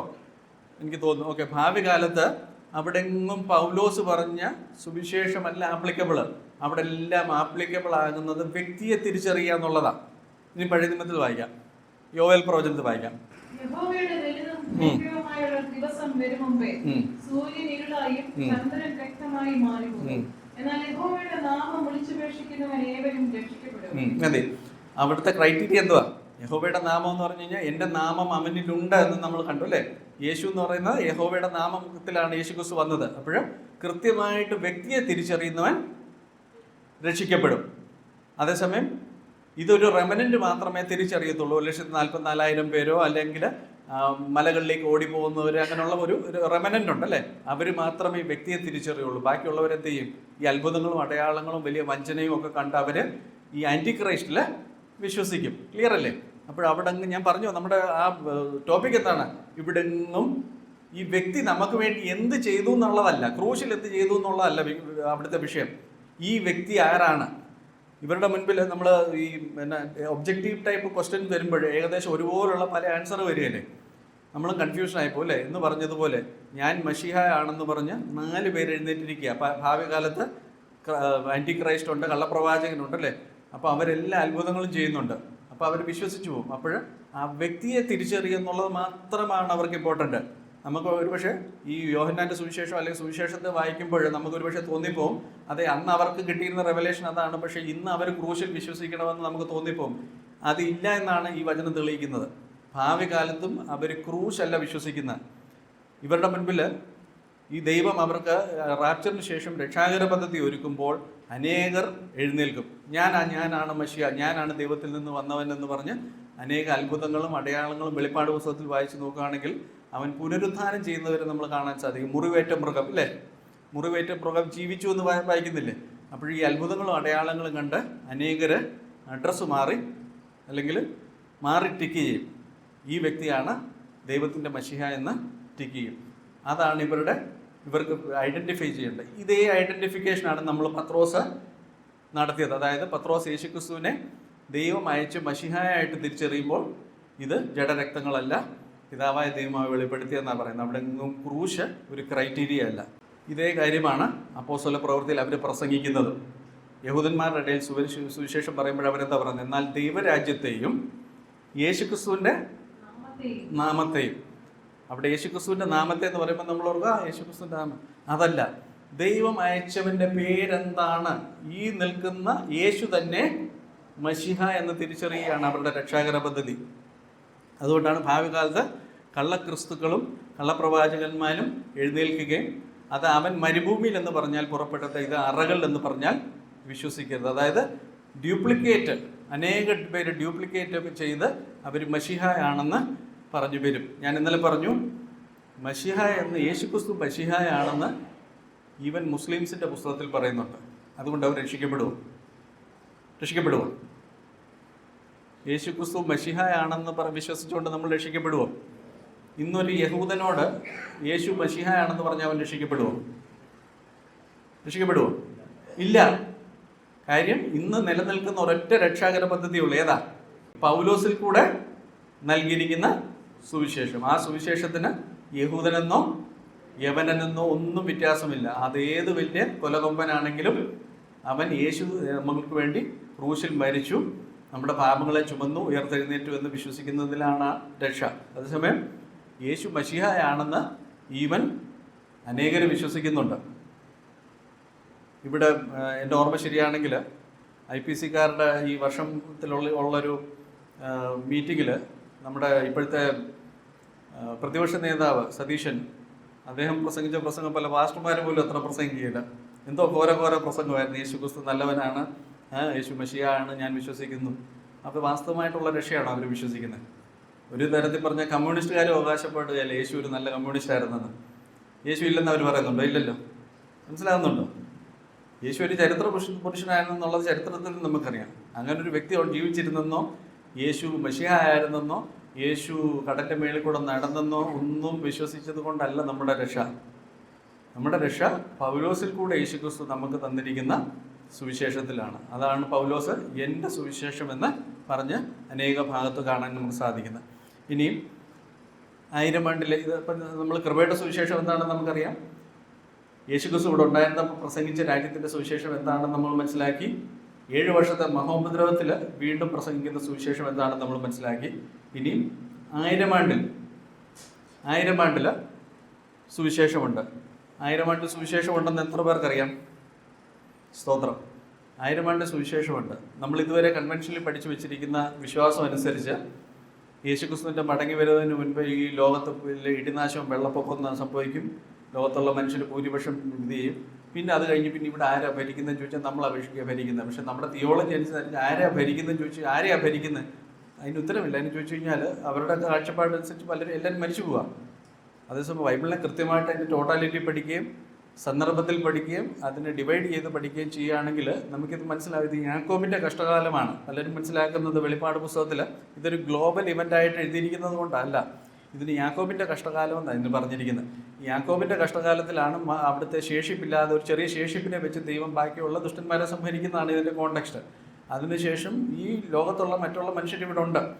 റാപ്ചറിൽ എടുക്കപ്പെടുന്ന സഭ ഇവിടെ നിന്ന് മാറ്റപ്പെട്ടതിന് ശേഷം ദൈവം ഈ മനുഷ്യർ ജീവിച്ചിരിക്കെ തന്നെ 1000 ആണ്ടിൽ ലോകത്തെല്ലായിടത്തും സുവിശേഷം പറയിക്കും. ആരെ കൊണ്ടാ? യഹൂദന്മാരെ കൊണ്ട് സുവിശേഷം പറയിപ്പിക്കും. അതുകൊണ്ടാണ് അബ്രഹാമിനോട് പറഞ്ഞത്, നിന്നാൽ സകല ജാതികളും, അല്ലേ? അപ്പോൾ ആ വാഗ്ദത്തം പൂർത്തിയാകണമെന്നുണ്ടെങ്കിൽ അബ്രഹാമിൻ്റെ മക്കളെ കൊണ്ട് തന്നെ സകല ലോകത്തിനെയും വീണ്ടെടുത്താലേ പറ്റുള്ളൂ. നമുക്ക് ദൈവം തന്നിരിക്കുന്ന ഈ അവസരം നമ്മൾ ഉപയോഗിക്കും. പക്ഷെ നമ്മളെ കൊണ്ട് മുഴുവൻ സകല ജാതികളെയും വീണ്ടെടുക്കാൻ സാധിച്ചോ? ഇല്ല. പക്ഷേ സകല ജാതിയും അവസാന മുട്ടും മുഴങ്കാലും മടങ്ങുന്നിടം വരെ 1000 ആണ്ടിൽ സുവിശേഷം പറയിപ്പിക്കുന്നുണ്ട്. അത് യഹൂദനെ കൊണ്ട് തന്നെ പറയിക്കും. ഒരിക്കൽ യഹൂദൻ കർത്താവിൻ്റെ നാമത്തിൽ അനുഗ്രഹിക്കപ്പെട്ടവനെന്ന് അവർ വിശ്വസിച്ച് യേശുക്രിസ്തുവിൻ്റെ മശിഹായായിട്ട് അവർ കർത്താവായിട്ട് അംഗീകരിച്ച് കഴിയുമ്പോൾ യേശുക്രിസ്തു ഒലിവുമലയിൽ പ്രത്യക്ഷപ്പെടുകയും പിന്നെ ആ ശേഷിപ്പിനെ, ആ റെമനൻറ്റിനെ ദൈവം മൾട്ടിപ്ലൈ ചെയ്യുകയും ചെയ്യും. ഇന്നലെ എൽദോ ബ്രദർ ഇവിടെ ആയിട്ട് പറഞ്ഞു. അതായത് യേശുവിനെ കൂടാതെ അവർക്ക് ഒരു മൾട്ടിപ്ലിക്കേഷൻ പോലും ഇല്ല. അവർക്ക് എണ്ണാൻ മേലാത്ത പോലെ ലേവ്യ പുരോഹിതന്മാരെയൊക്കെ വർദ്ധിപ്പിക്കുന്നുള്ള ആ ഒരു കാലഘട്ടം 1000 ആണ്ടിൽ വരുമ്പോൾ ഇന്ന് നമ്മൾ സുവിശേഷം പറയുന്നത് പോലെ യഹൂദൻ ഒരിക്കൽ കൂടെ സുവിശേഷം പറയും. ഇനി ആ സുവിശേഷം എന്താണ് പറയുന്നത് എന്നുള്ളതാണ് ഇനി മുന്നോട്ട് എക്സ്പ്ലെയിൻ ചെയ്യുന്നത്. യെശയ്യാപ്രവചനത്തിൽ വായിക്കാം. അന്നാളിൽ നീ പറയുന്നത് എന്തെന്നാൽ, യഹോവേ നീ എന്നോട് കോപിച്ചു, നിന്റെ കോപം മാറി. അന്നാളെന്ന് പറയുന്നത് 1000 ആണ്ട് വാഴ്ചയിലെ കാര്യമാണ് പറയുന്നത്. അതായത് ദൈവത്തിൻ്റെ ക്രോധ ദിവസം നമുക്കറിയാം. കലർപ്പില്ലാത്ത ക്രോധം വരുന്ന ആ ഒരു സമയമുണ്ട്, അല്ലേ? ആ ക്രോധത്തിൽ നിന്ന് ദൈവം വിടുവിച്ചവർ പറയുന്ന, അല്ലെങ്കിൽ അവർ പ്രാർത്ഥിക്കുന്ന, അല്ലെങ്കിൽ അവരുടെ ആത്മകഥമാണ് ഇവിടെ വായിക്കുന്നത്. അന്നാളിൽ നീ പറയുന്നത് എന്തെന്നാൽ, യഹോവ നീ എന്നോട് കോപിച്ചു, നിന്റെ കോപം മാറി, നീ എന്നെ ആശ്വസിപ്പിച്ചിരിക്കാൻ ഞാൻ നിനക്ക് സ്തോത്രം ചെയ്യുന്നു. നമുക്കറിയാം വെളിപ്പാട് പുസ്തകത്തിലൊക്കെ അവർ കണ്ണുനീര് തുടയ്ക്കുന്നതായിട്ടൊക്കെ നമ്മൾ കാണുന്നുണ്ട്. കാര്യം എന്നാ, അവർ വലിയ ഒരു ട്രിബുലേഷനിൽ കൂടെ കടന്നു പോവുകയാണ്. ഒരു സ്വല്പം കറണ്ട് അഫയേഴ്സോടെ പറയാം. നിങ്ങൾ ശ്രദ്ധിക്കുന്നുണ്ടോ? ഇപ്പം ഗാസയിലൊക്കെ നടക്കുന്ന സംഭവങ്ങൾ ശ്രദ്ധിക്കുന്നുണ്ടോ? ഇന്നത്തെ ന്യൂസിലൊക്കെ ഉണ്ടോ? ഗാസയിൽ അനേകർ കുട്ടികൾ പട്ടിണി കിടന്നൊക്കെ മരിക്കുക. ഓക്കെ, ചുറ്റുമുള്ള ജാതികൾ ഇത് എന്താ പറയുന്നത്, അവർ പറയുന്നുണ്ട്. നിങ്ങൾ ഇന്നത്തെ ന്യൂസിൻ്റെ ഓൺലൈൻ ന്യൂസിൻ്റെ കമൻറ്റുകൾ നിങ്ങൾ ശ്രദ്ധിച്ചു കഴിഞ്ഞാൽ കാണാൻ സാധിക്കും. ഇതിൻ്റെ പ്രതികാരം തീർക്കുമെന്നുള്ള അവർ വളരെ വ്യക്തമായിട്ട് പറയുന്നുണ്ട്. അതായത് അടങ്ങിയിരുന്ന ഇസ്രായേലിനെ പ്രകോപിപ്പിച്ച് ഇസ്രായേൽ ഇപ്പോൾ അവരെ തിരിച്ചടിച്ചുകൊണ്ടിരിക്കുക. അപ്പോൾ ഇസ്രായേൽ ആക്ച്വലി ചെയ്യുന്നത് എന്താ, പണ്ട് കാലത്തൊക്കെ നടക്കുന്ന പോലെ സീജ് ചെയ്യുക, ചുറ്റും വളയുക, ഇസ്രായേൽ ഗാസയെ വളയുക. ഇനി ഭാവി കാലത്ത് ഇത് തിരിച്ച് സംഭവിക്കും. സകല ഇസ്ലാമിക രാജ്യങ്ങളും ചുറ്റുമുള്ള സകല ജാതികളും ഇസ്രായേലിനെതിരെ വരും. ഇസ്രായേൽ മനുഷ്യത്വമുള്ളവരായിട്ട് അവർ ഇത്രയും ക്രൂരതയാണ് കാണിക്കുന്നെങ്കിൽ ഈ ചുറ്റുമുള്ള ജാതികൾ അവർ വിശ്വസിച്ചിരിക്കുന്ന എന്തോ, ഖയാമത്ത് നാൾ വരുന്നതിന് മുൻപ് യഹൂദന്മാരെ കൊന്നൊടുക്കാതെ ഈ ലോകം അവസാനിക്കാനാണ് അവർ വിശ്വസിക്കുന്നത്. അത് ഇന്ന് എല്ലാ മുസ്ലിംസും വിശ്വസിക്കുന്നുണ്ട്. അവരതിന് ഓരോ അവസരം കിട്ടുമ്പോൾ അവരത് വെറുതെ വിടുന്നില്ല. അപ്പോൾ ഈ ഒരു വലിയൊരു മഹോപദ്രവം ഇസ്രായേലിൽ വരാൻ പോവുകയാണ്. നമ്മുടെ കൺമുൻപിലാണ് കാര്യങ്ങൾ നടക്കുന്നത്. കഴിഞ്ഞ 10 വർഷത്തെ, ഞാൻ ഇന്നലെ എൽദോ ബ്രദർ ആയിട്ട് ഞാനിരിക്കുമ്പോൾ ആൻ്റണി ബ്രദറോടൊക്കെ ഞാനിത് പറയാം. ഞാനൊരു 10 വർഷം മുൻപ് ഞാൻ അന്ത്യകാല സംഭവങ്ങളുടെ ക്ലാസ്സുകളാണ് എടുത്തുകൊണ്ടിരുന്നത്. ഞാൻ അന്ത്യകാലം അല്ലെങ്കിൽ ഈ ചുറ്റുമുള്ള ജാതികളെ കൊണ്ടാണ് ദൈവം ഇവരെ ന്യായം വിധിക്കുന്നത്, അത് മുസ്ലിംസ് ആണെന്നൊക്കെ പറയുമ്പോൾ നിനക്ക് തലയ്ക്ക് ഭ്രാന്താന്ന് പറഞ്ഞവരുണ്ട്. ഈ മതഭ്രാന്ത പറയുന്നത് അല്ല, ബൈബിൾ വളരെ വ്യക്തമായിട്ട് ഇത് പറയുന്നുണ്ട്. ചുറ്റുമുള്ള ജാതികളെ ഒരു വിശുദ്ധ യുദ്ധം പ്രഖ്യാപിക്കാനും വിളിച്ചു കൂട്ടുന്ന ദൈവമാണ്. എന്തോ വിശുദ്ധ യുദ്ധം, ജിഹാദ് അല്ലേ? ഇന്നവർക്ക് അതിനുവേണ്ടി എല്ലാവരും ചെയ്തു വെച്ചിരിക്കുക. തടുക്കുന്നവൻ വഴിയിൽ നിന്ന് മാറിപ്പോയി കഴിഞ്ഞ് കഴിഞ്ഞാൽ ദൈവം അവരെ വിട്ടുകൊടുക്കും. കാരണം എന്നാ, അവരെ യഹോവയെ ഉപേക്ഷിക്കുന്നത് കൊണ്ട്. ആദ്യം ഞാൻ പറഞ്ഞു, നമ്മൾ ഈ ബൈബിളിനെ അതിൻ്റെ ടോട്ടാലിറ്റി പഠിക്കാത്തതുകൊണ്ടാണ് നമുക്ക് പലപ്പോഴും കാര്യങ്ങൾ മനസ്സിലാകുന്നത്. ന്യായാധിപന്മാരുടെ പുസ്തകം എന്ന് പറയുന്നത് ഈ ഭാവി കാലത്ത് ഇസ്രായേൽ ചെയ്യാൻ പോകുന്നതിൻ്റെ ഒരു തനിയാവർത്തനമാണ്. അവരുടെ ജീവിതത്തിൽ പല ആവർത്തനം നടന്നിട്ടുള്ളത്. അതായത് ഒരു സൈക്കിൾ നമ്മൾ ഈ ന്യായാധിപന്മാരുടെ പുസ്തകത്തിൽ കാണുന്നുണ്ട്. ഇവർ കനാൻ ദേശത്ത് ചെന്ന് അവർ തിന്നു കൊഴുത്തിരിക്കുമ്പോൾ അവർ യഹോവയെ ഉപേക്ഷിക്കും. നമ്മുടെ ജീവിതമൊക്കെ അതുപോലെ അത്യാവശ്യം നോട്ടും പുത്തനും ഒക്കെ ഉള്ളപ്പോൾ നമ്മൾ പ്രാർത്ഥിക്കാനോ സമയം കണ്ടെത്തുകയില്ല. അതേസമയം ചില രോഗാവസ്ഥയിലോ സാമ്പത്തിക ബുദ്ധിമുട്ടൊക്കെ വരുമ്പോൾ കൈകാലം പിടിക്കുന്ന പോലെ തന്നെ ഇവർ തിന്നു കൊഴുത്തിരിക്കുമ്പോൾ അവർ യഹോവയെ ഉപേക്ഷിക്കും, ചുറ്റുമുള്ള ദൈവത്തെ എടുക്കും. അപ്പോൾ ദൈവം എന്ത് ചെയ്യുന്നു? ചുറ്റുമുള്ള ജാതികളെ ഇവർക്ക് വിറ്റ് കളയുമെന്നാണ് പറഞ്ഞിരിക്കുന്നത്. അത് കഴിയുമ്പോൾ ഇവർ നിലവിളി കേൾക്കും, ദൈവം ഒരു ന്യായാധിപനെ ഉയർത്തും. ആ ന്യായാധിപൻ ഇവർ ശിംശോനെയൊക്കെ ഉള്ള ന്യായാധിപന്മാർ അവർ വിടുതൽ കൊടുക്കും. പിന്നെ ഇവർ മാനസാന്തരപ്പെട്ട് 40 കൊല്ലം കഴിയുമ്പം ഈ സൈക്കിൾ റിപ്പീറ്റ് ചെയ്യുക. ഇത് തന്നെയാണ് ഭാവി കാലത്ത് ഒരിക്കൽ കൂടെ സംഭവിക്കുന്നത്. തെസ്സലോനിക്ക ലേഖനത്തിൽ പറയുന്നു, ആദ്യമേ വിശ്വാസത്യാഗം സംഭവിക്കണം. ദാനിയേൽ പ്രവചനത്തിൽ പറയുന്നു, അവർ കോട്ടകളുടെ ദേവനെ പിതാക്കന്മാരുടെ ദൈവത്തെ വിട്ട് കോട്ടകളുടെ ദേവനെ ആരാധിക്കും. നമുക്കറിയാം ഇസ്രായേൽ ചുറ്റും ഇത്രയും അറബ് രാജ്യങ്ങൾ പിടിച്ചിട്ടും ഇസ്രായേൽ എന്തുകൊണ്ടാണ് വീഴാത്തത്? ദൈവം അവരെ ഒരു കൈത്താങ്ങ് കൊടുക്കുന്നുണ്ടാണ്. പക്ഷേ ഇന്ന് നമ്മൾ കാണുന്ന ഈ എന്താ പറയുക അയൺ ഡോം ഒന്നും നിലനിൽക്കുകയില്ല. അവർ ആൻറ്റി ക്രൈസ്റ്റുമായിട്ട് അവർ ഉടമ്പടി ചെയ്യും. ഇന്ന് കണ്ടില്ല ഈ ഇസ്രായേലിൻ്റെ ഇപ്പം സിറിയയുമായിട്ട് ട്രംപ് സമാധാന ഉടമ്പടി ചെയ്യുന്നു. മനസ്സിലാകുന്നുണ്ടോ? ഒരു സമാധാന ഉടമ്പടിയാണ് ചെയ്യുന്നത്. ഈ സമാധാന ഉടമ്പടി ചെയ്യുമ്പോൾ എന്താ സംഭവിക്കുന്നത്? പാകിസ്ഥാനും ഇന്ത്യയുമായിട്ട് സമാധാന ഉടമ്പടിയാണ് ചെയ്തിരിക്കുന്നത്. ഇന്ത്യ സമാധാനം പാലിച്ചുകൊണ്ട് അവിടെ നിൽക്കും. പക്ഷേ പാകിസ്ഥാൻ ഒരു അവസരം കിട്ടിയാൽ വിടുവോ? ഇന്ന് പാകിസ്ഥാൻ പട്ടിണി കിടക്കുന്നുണ്ടല്ലോ. അതിന് ചോദിച്ചാൽ ഇത് അവരുടെ രക്തത്തിലാണ്. അവരെ സംബന്ധിച്ചിടത്തോളം ഈ സമാധാന ഉടമ്പടിയുടെ അർത്ഥം നമ്മൾ ഉദ്ദേശിക്കുന്ന അർത്ഥമല്ല. നമ്മൾ സമാധാന ഉടമ്പടി എന്ന് പറഞ്ഞു കഴിഞ്ഞാൽ നമ്മൾ ഈ പേപ്പറിൽ എന്താണോ എഴുതിയിരിക്കുന്നത് അതാണ് നമുക്ക് സമാധാന ഉടമ്പടി. പക്ഷേ ഇസ്ലാമിനെ സംബന്ധിച്ചിടത്തോളം അതല്ല സമാധാന ഉടമ്പടി. സമാധാന ഉടമ്പടി എന്ന് പറഞ്ഞു കഴിഞ്ഞാൽ നമ്മൾ ശത്രുക്കളുടെ മേൽ വളർന്നു കഴിയുമ്പോൾ ഈ ഉടമ്പടി തീരും. ഇന്ന് പാകിസ്ഥാൻ ഇന്ത്യയെ പോലെ സൈന്യം ഉണ്ടായിരുന്ന ഇന്ത്യ ബാക്കി കാണുമായിരുന്നു. കഴിഞ്ഞ ഞാൻ ഈ പാകിസ്ഥാൻ്റെ ഉദാഹരണം പറയുന്നതെന്ന് ചോദിച്ചു കഴിഞ്ഞാൽ അവരുടെ രക്തത്തിൽ അതാ ഉള്ളതാണ്. കഴിഞ്ഞ ഈ സ്വാതന്ത്ര്യം കിട്ടിയ പിന്നെ ഇന്ത്യയായിട്ട് അങ്ങോട്ട് എന്തെങ്കിലും യുദ്ധത്തിന് പോയിട്ടുണ്ടോ? ഇല്ല. ഇന്ത്യയുടെ ഒരു ശരാശരി സംസ്ഥാനത്തിൻ്റെ വലിപ്പമുള്ള രാജ്യം ഈ 6-7 പ്രാവശ്യം ഇന്ത്യ ആക്രമിക്കണമെന്നുണ്ടെങ്കിൽ അവരുടെ ഉള്ളിൽ ഇത് കിടക്കുക. മനസ്സിലായി? ലോകം മുഴുവൻ ഇസ്ലാം ആക്കണമെന്നുള്ള അവരുടെ ഉള്ളിൽ കിടക്കുക. ഞാൻ ഇത്രയും വിശദമായിട്ട് പറയാൻ കാര്യം എന്താണെന്ന് ചോദിച്ചു കഴിഞ്ഞാൽ ദൈവം ഇവരെ ഒരിക്കൽ കൂടി വലിയ കഷ്ടതയിൽ കൂടെ കടത്തിവിടും. ഇതിനധികം കാലങ്ങളില്ല. ഞാൻ വിശ്വസിക്കുന്നത് നമ്മുടെ തലമുറയിൽ തന്നെ റാപ്ചർ നടക്കുമെന്നുള്ളതാണ്. ബാക്കിയുള്ള കാര്യങ്ങളെല്ലാം ഇത് ചെയ്തു. നിങ്ങൾ അന്താരാഷ്ട്ര വാർത്തകളൊക്കെ ശ്രദ്ധിക്കുന്ന ഒരു വ്യക്തിയാണെങ്കിൽ നിങ്ങൾക്കറിയാം കഴിഞ്ഞ 10 കൊല്ലം കൊണ്ട് ഓസ്ട്രേലിയ, യൂറോപ്യൻ രാജ്യങ്ങൾ, ബ്രിട്ടൻ എന്നൊക്കെ പറയുന്നത് കംപ്ലീറ്റ് ഇസ്ലാമൈസ് ചെയ്ത് കഴിഞ്ഞു. ശ്രദ്ധയിൽപ്പെടുന്നില്ലേ നിങ്ങളുടെ ഈ വാർത്ത? നമ്മുടെ കേരളം പോലും ആക്ച്വലി ഭരിക്കുന്ന ആരാ? ഈ കൊച്ചു കേരളം. മനസ്സിലായി? ആരാണ് അവരെ ഇൻഫ്ലുവൻസ് ചെയ്യുന്നത്? മുന്നിൽ നിൽക്കുന്ന ആരാണെന്നല്ല. മനസ്സിലായി? ബൈബിൾ നമ്മളെന്താ വിശ്വസിക്കുന്നത്? ഏകലോക മതവും ഏകലോക ഗവൺമെൻറ്റും. ലോക ഗവൺമെൻറ് എന്ന് പറയുന്നത് ഇതാ സംഭവം. ഞാനിത് പറയുമ്പോൾ ആദ്യകാലത്ത് ആരും ഇത് വിശ്വസിക്കത്തില്ല. ഞാൻ പറയുന്നത് കഴിഞ്ഞ 10 കൊല്ലം കൊണ്ട് എത്രയോ ഫോൾഡായിട്ട് ഇന്ന് പത്രം തുറന്നു കഴിഞ്ഞാൽ ഏതൊരു നിങ്ങൾ ന്യൂസ് വായിച്ചു നോക്കി, അതിൻ്റെ ഒരു സൈഡിൽ പൊളിറ്റിക്കൽ ഇസ്ലാമാണ്. ഇന്ന് ലോകം ഒരു യുദ്ധത്തിൽ ആക്ച്വലി നിൽക്കുന്നത്. പാകിസ്ഥാൻ ഇന്ത്യയോട് ചെയ്യുന്ന യുദ്ധം മാത്രമല്ല, ഇസ്രായേലിൽ നടക്കുന്ന യുദ്ധം മാത്രമല്ല, എവിടെ നിങ്ങൾ നോക്കി കോൺഫ്ലിക്റ്റ് നടന്നുകൊണ്ടിരിക്കുക. ഒരു ഉദരത്തിൽ തുടങ്ങിയതാ ഏശാവും യാക്കോബും തമ്മിലുള്ള ആ യുദ്ധം. മനസ്സിലാകുന്നുണ്ടോ? അപ്പോൾ ദൈവം ഇവരുമായിട്ട് ഇന്നലെ പറഞ്ഞ ആവർത്തന പുസ്തകം 28-ാം അധ്യായത്തിൽ ഒരു ഉടമ്പടി ചെയ്തിട്ടുണ്ട്. നീ യഹോവയെ ഉപേക്ഷിക്കാതിരുന്നിടത്തോളം കാലം നീ നിലനിൽക്കും. നീ എന്ന് ദൈവത്തെ ഉപേക്ഷിക്കുന്നു, ദൈവമാണ് ഇവരുടെ അയൺഡോം. ഈ അയൺഡോം മാറ്റും ദൈവം അവരെ സംരക്ഷിക്കുന്നു. അല്ലെങ്കിൽ അത്ഭുതമല്ലേ, 10-18 ഇസ്ലാമിക രാജ്യങ്ങൾ പല ആവർത്തി ഇവർക്കെതിരെ യുദ്ധം ചെയ്യാൻ വന്നിട്ടും ഈ ചെറിയ രാജ്യം എങ്ങനെ നിലനിൽക്കുന്നത്? അപ്പോഴേ ദൈവം ഇവരെ വിട്ടുകൊടുക്കും. അതിനുള്ള സമയങ്ങൾ അടുത്തിരിക്കുക. നമ്മൾ പലപ്പോഴും മനസ്സിലാക്കിയിരിക്കുന്ന കാര്യങ്ങളല്ല. അന്ന് ഇസ്രായേലിന് ആത്മീയ അന്ധത പിടിച്ചതുപോലെ ഇന്ന് ഭൂരിപക്ഷം ആൾക്കാർക്കും ഈ ആത്മീയ അന്ധതയാണ്. അവർക്ക് മനസ്സിലാകുന്നില്ല കാര്യങ്ങൾ, ദൈവത്തിൻ്റെ വരവ് എത്രത്തോളം അടുത്തു എന്നുള്ളത്. ഓക്കെ, അപ്പോഴും ഞാൻ പറഞ്ഞു വന്ന പോയിന്റ് ഇതാണ്. അന്നാളിൽ നീ പറയുന്നത് എന്തെന്നാൽ യഹോവയെ നീ എന്നോട് കോപിച്ചു, നിന്റെ കോപം മാറി. അതായത് ദൈവക്രോധത്തിന് ഇവർ പാത്രീഭവിക്കും. ചുറ്റുമുള്ള ജാതികൾക്ക് ദൈവം ഇവരെ വിട്ടുകൊടുക്കും. ഇവർ കടൽ തറയിലെ മണൽ പോലെ ഇരുന്നാൽ ഒരു ശേഷിപ്പ് മാത്രമേ ആകുള്ളൂ. അതിന് വേറെ ഉദാഹരണം പറയുന്നത്, ഒലിവ് തല്ലുമ്പോൾ തുഞ്ചത്ത് 3-4 കായ് ശേഷിച്ചിരിക്കുന്നത് പോലെ ഇസ്രായേൽ മക്കൾ ശേഷിക്കുമെന്നാണ് പറഞ്ഞിരിക്കുന്നത്. മനസ്സിലാകുന്നുണ്ടോ? അപ്പോൾ ആ ദൈവം ഈ സംഹാരം നടത്തി ഇതിനകത്ത് യേശുക്രിസ്തുവിൽ വിശ്വസിക്കാത്തവരെ സംഹരിക്കുക ബേസിക്കലി ചെയ്യുന്നത്. അപ്പോൾ ദൈവത്തിൻ്റെ ക്രോധം, യാക്കോബിൻ്റെ കഷ്ടകാലം ഭാവിയിൽ വരുന്നു. അന്ന് അതിനുശേഷം ഇവർ പറയുന്ന വാക്കുകളാണ് ഇവിടെ എഴുതിയിരിക്കുന്നത്. എന്നാൽ നീ പറയുന്നത് എന്തെന്നാൽ യഹോവേ നീ എന്നോട് കോപിച്ചു, നിന്റെ കോപം മാറി, നീ എന്നെ ആശ്വസിപ്പിച്ചിരിക്കാൻ ഞാൻ നിനക്ക് സ്തോത്രം ചെയ്യുന്നു.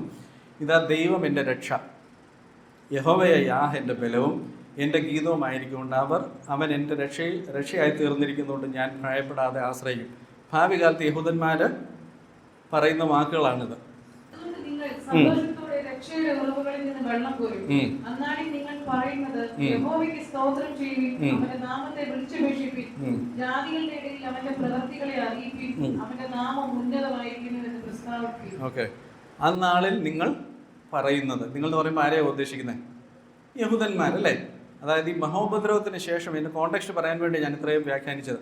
അന്നാളിൽ നിങ്ങൾ പറയുന്നത് എന്തെന്നാൽ യഹോവേ നീ എന്നോട് കോപിച്ചു, നിന്റെ കോപം മാറി. അതായത് ട്രിബുലേഷൻ പീരീഡിൽ നമുക്കറിയാം ജാതികൾ കോപിച്ചു, നിന്റെ കോപവും വന്നു ഇല്ലേ? വെളിപ്പാട് പുസ്തകത്തിൽ പറയുന്നുണ്ട്, ജാതികളെ ഉപയോഗിച്ച് ദൈവം അവരെ സംഹരിച്ചു, ദൈവത്തിൻ്റെ ക്രോധം അവരുടെ മേൽ വന്നു.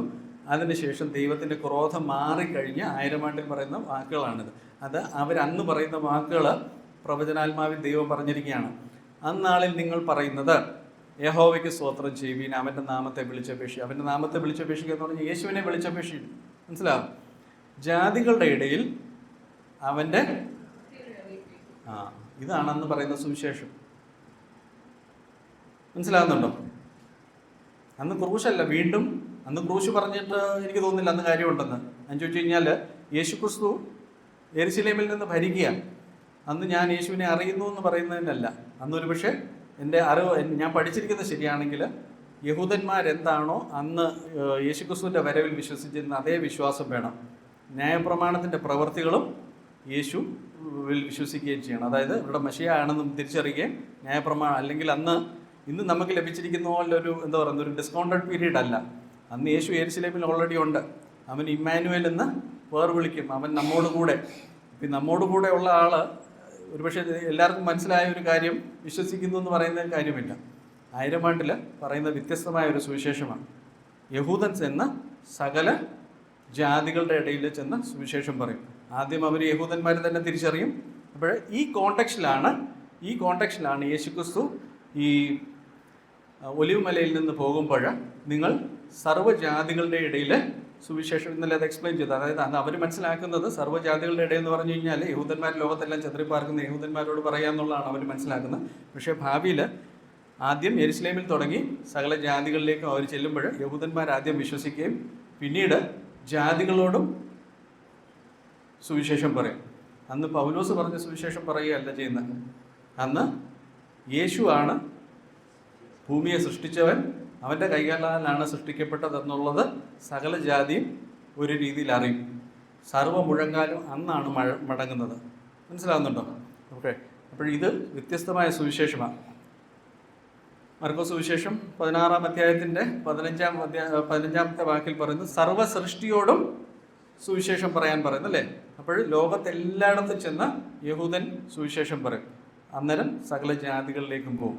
ഇത് യേശുക്രിസ്തു എന്ന് പറയുമ്പോൾ പൗലോസിൻ്റെ സുവിശേഷം വെളിപ്പെട്ടിട്ടുണ്ടോ? ഇല്ല.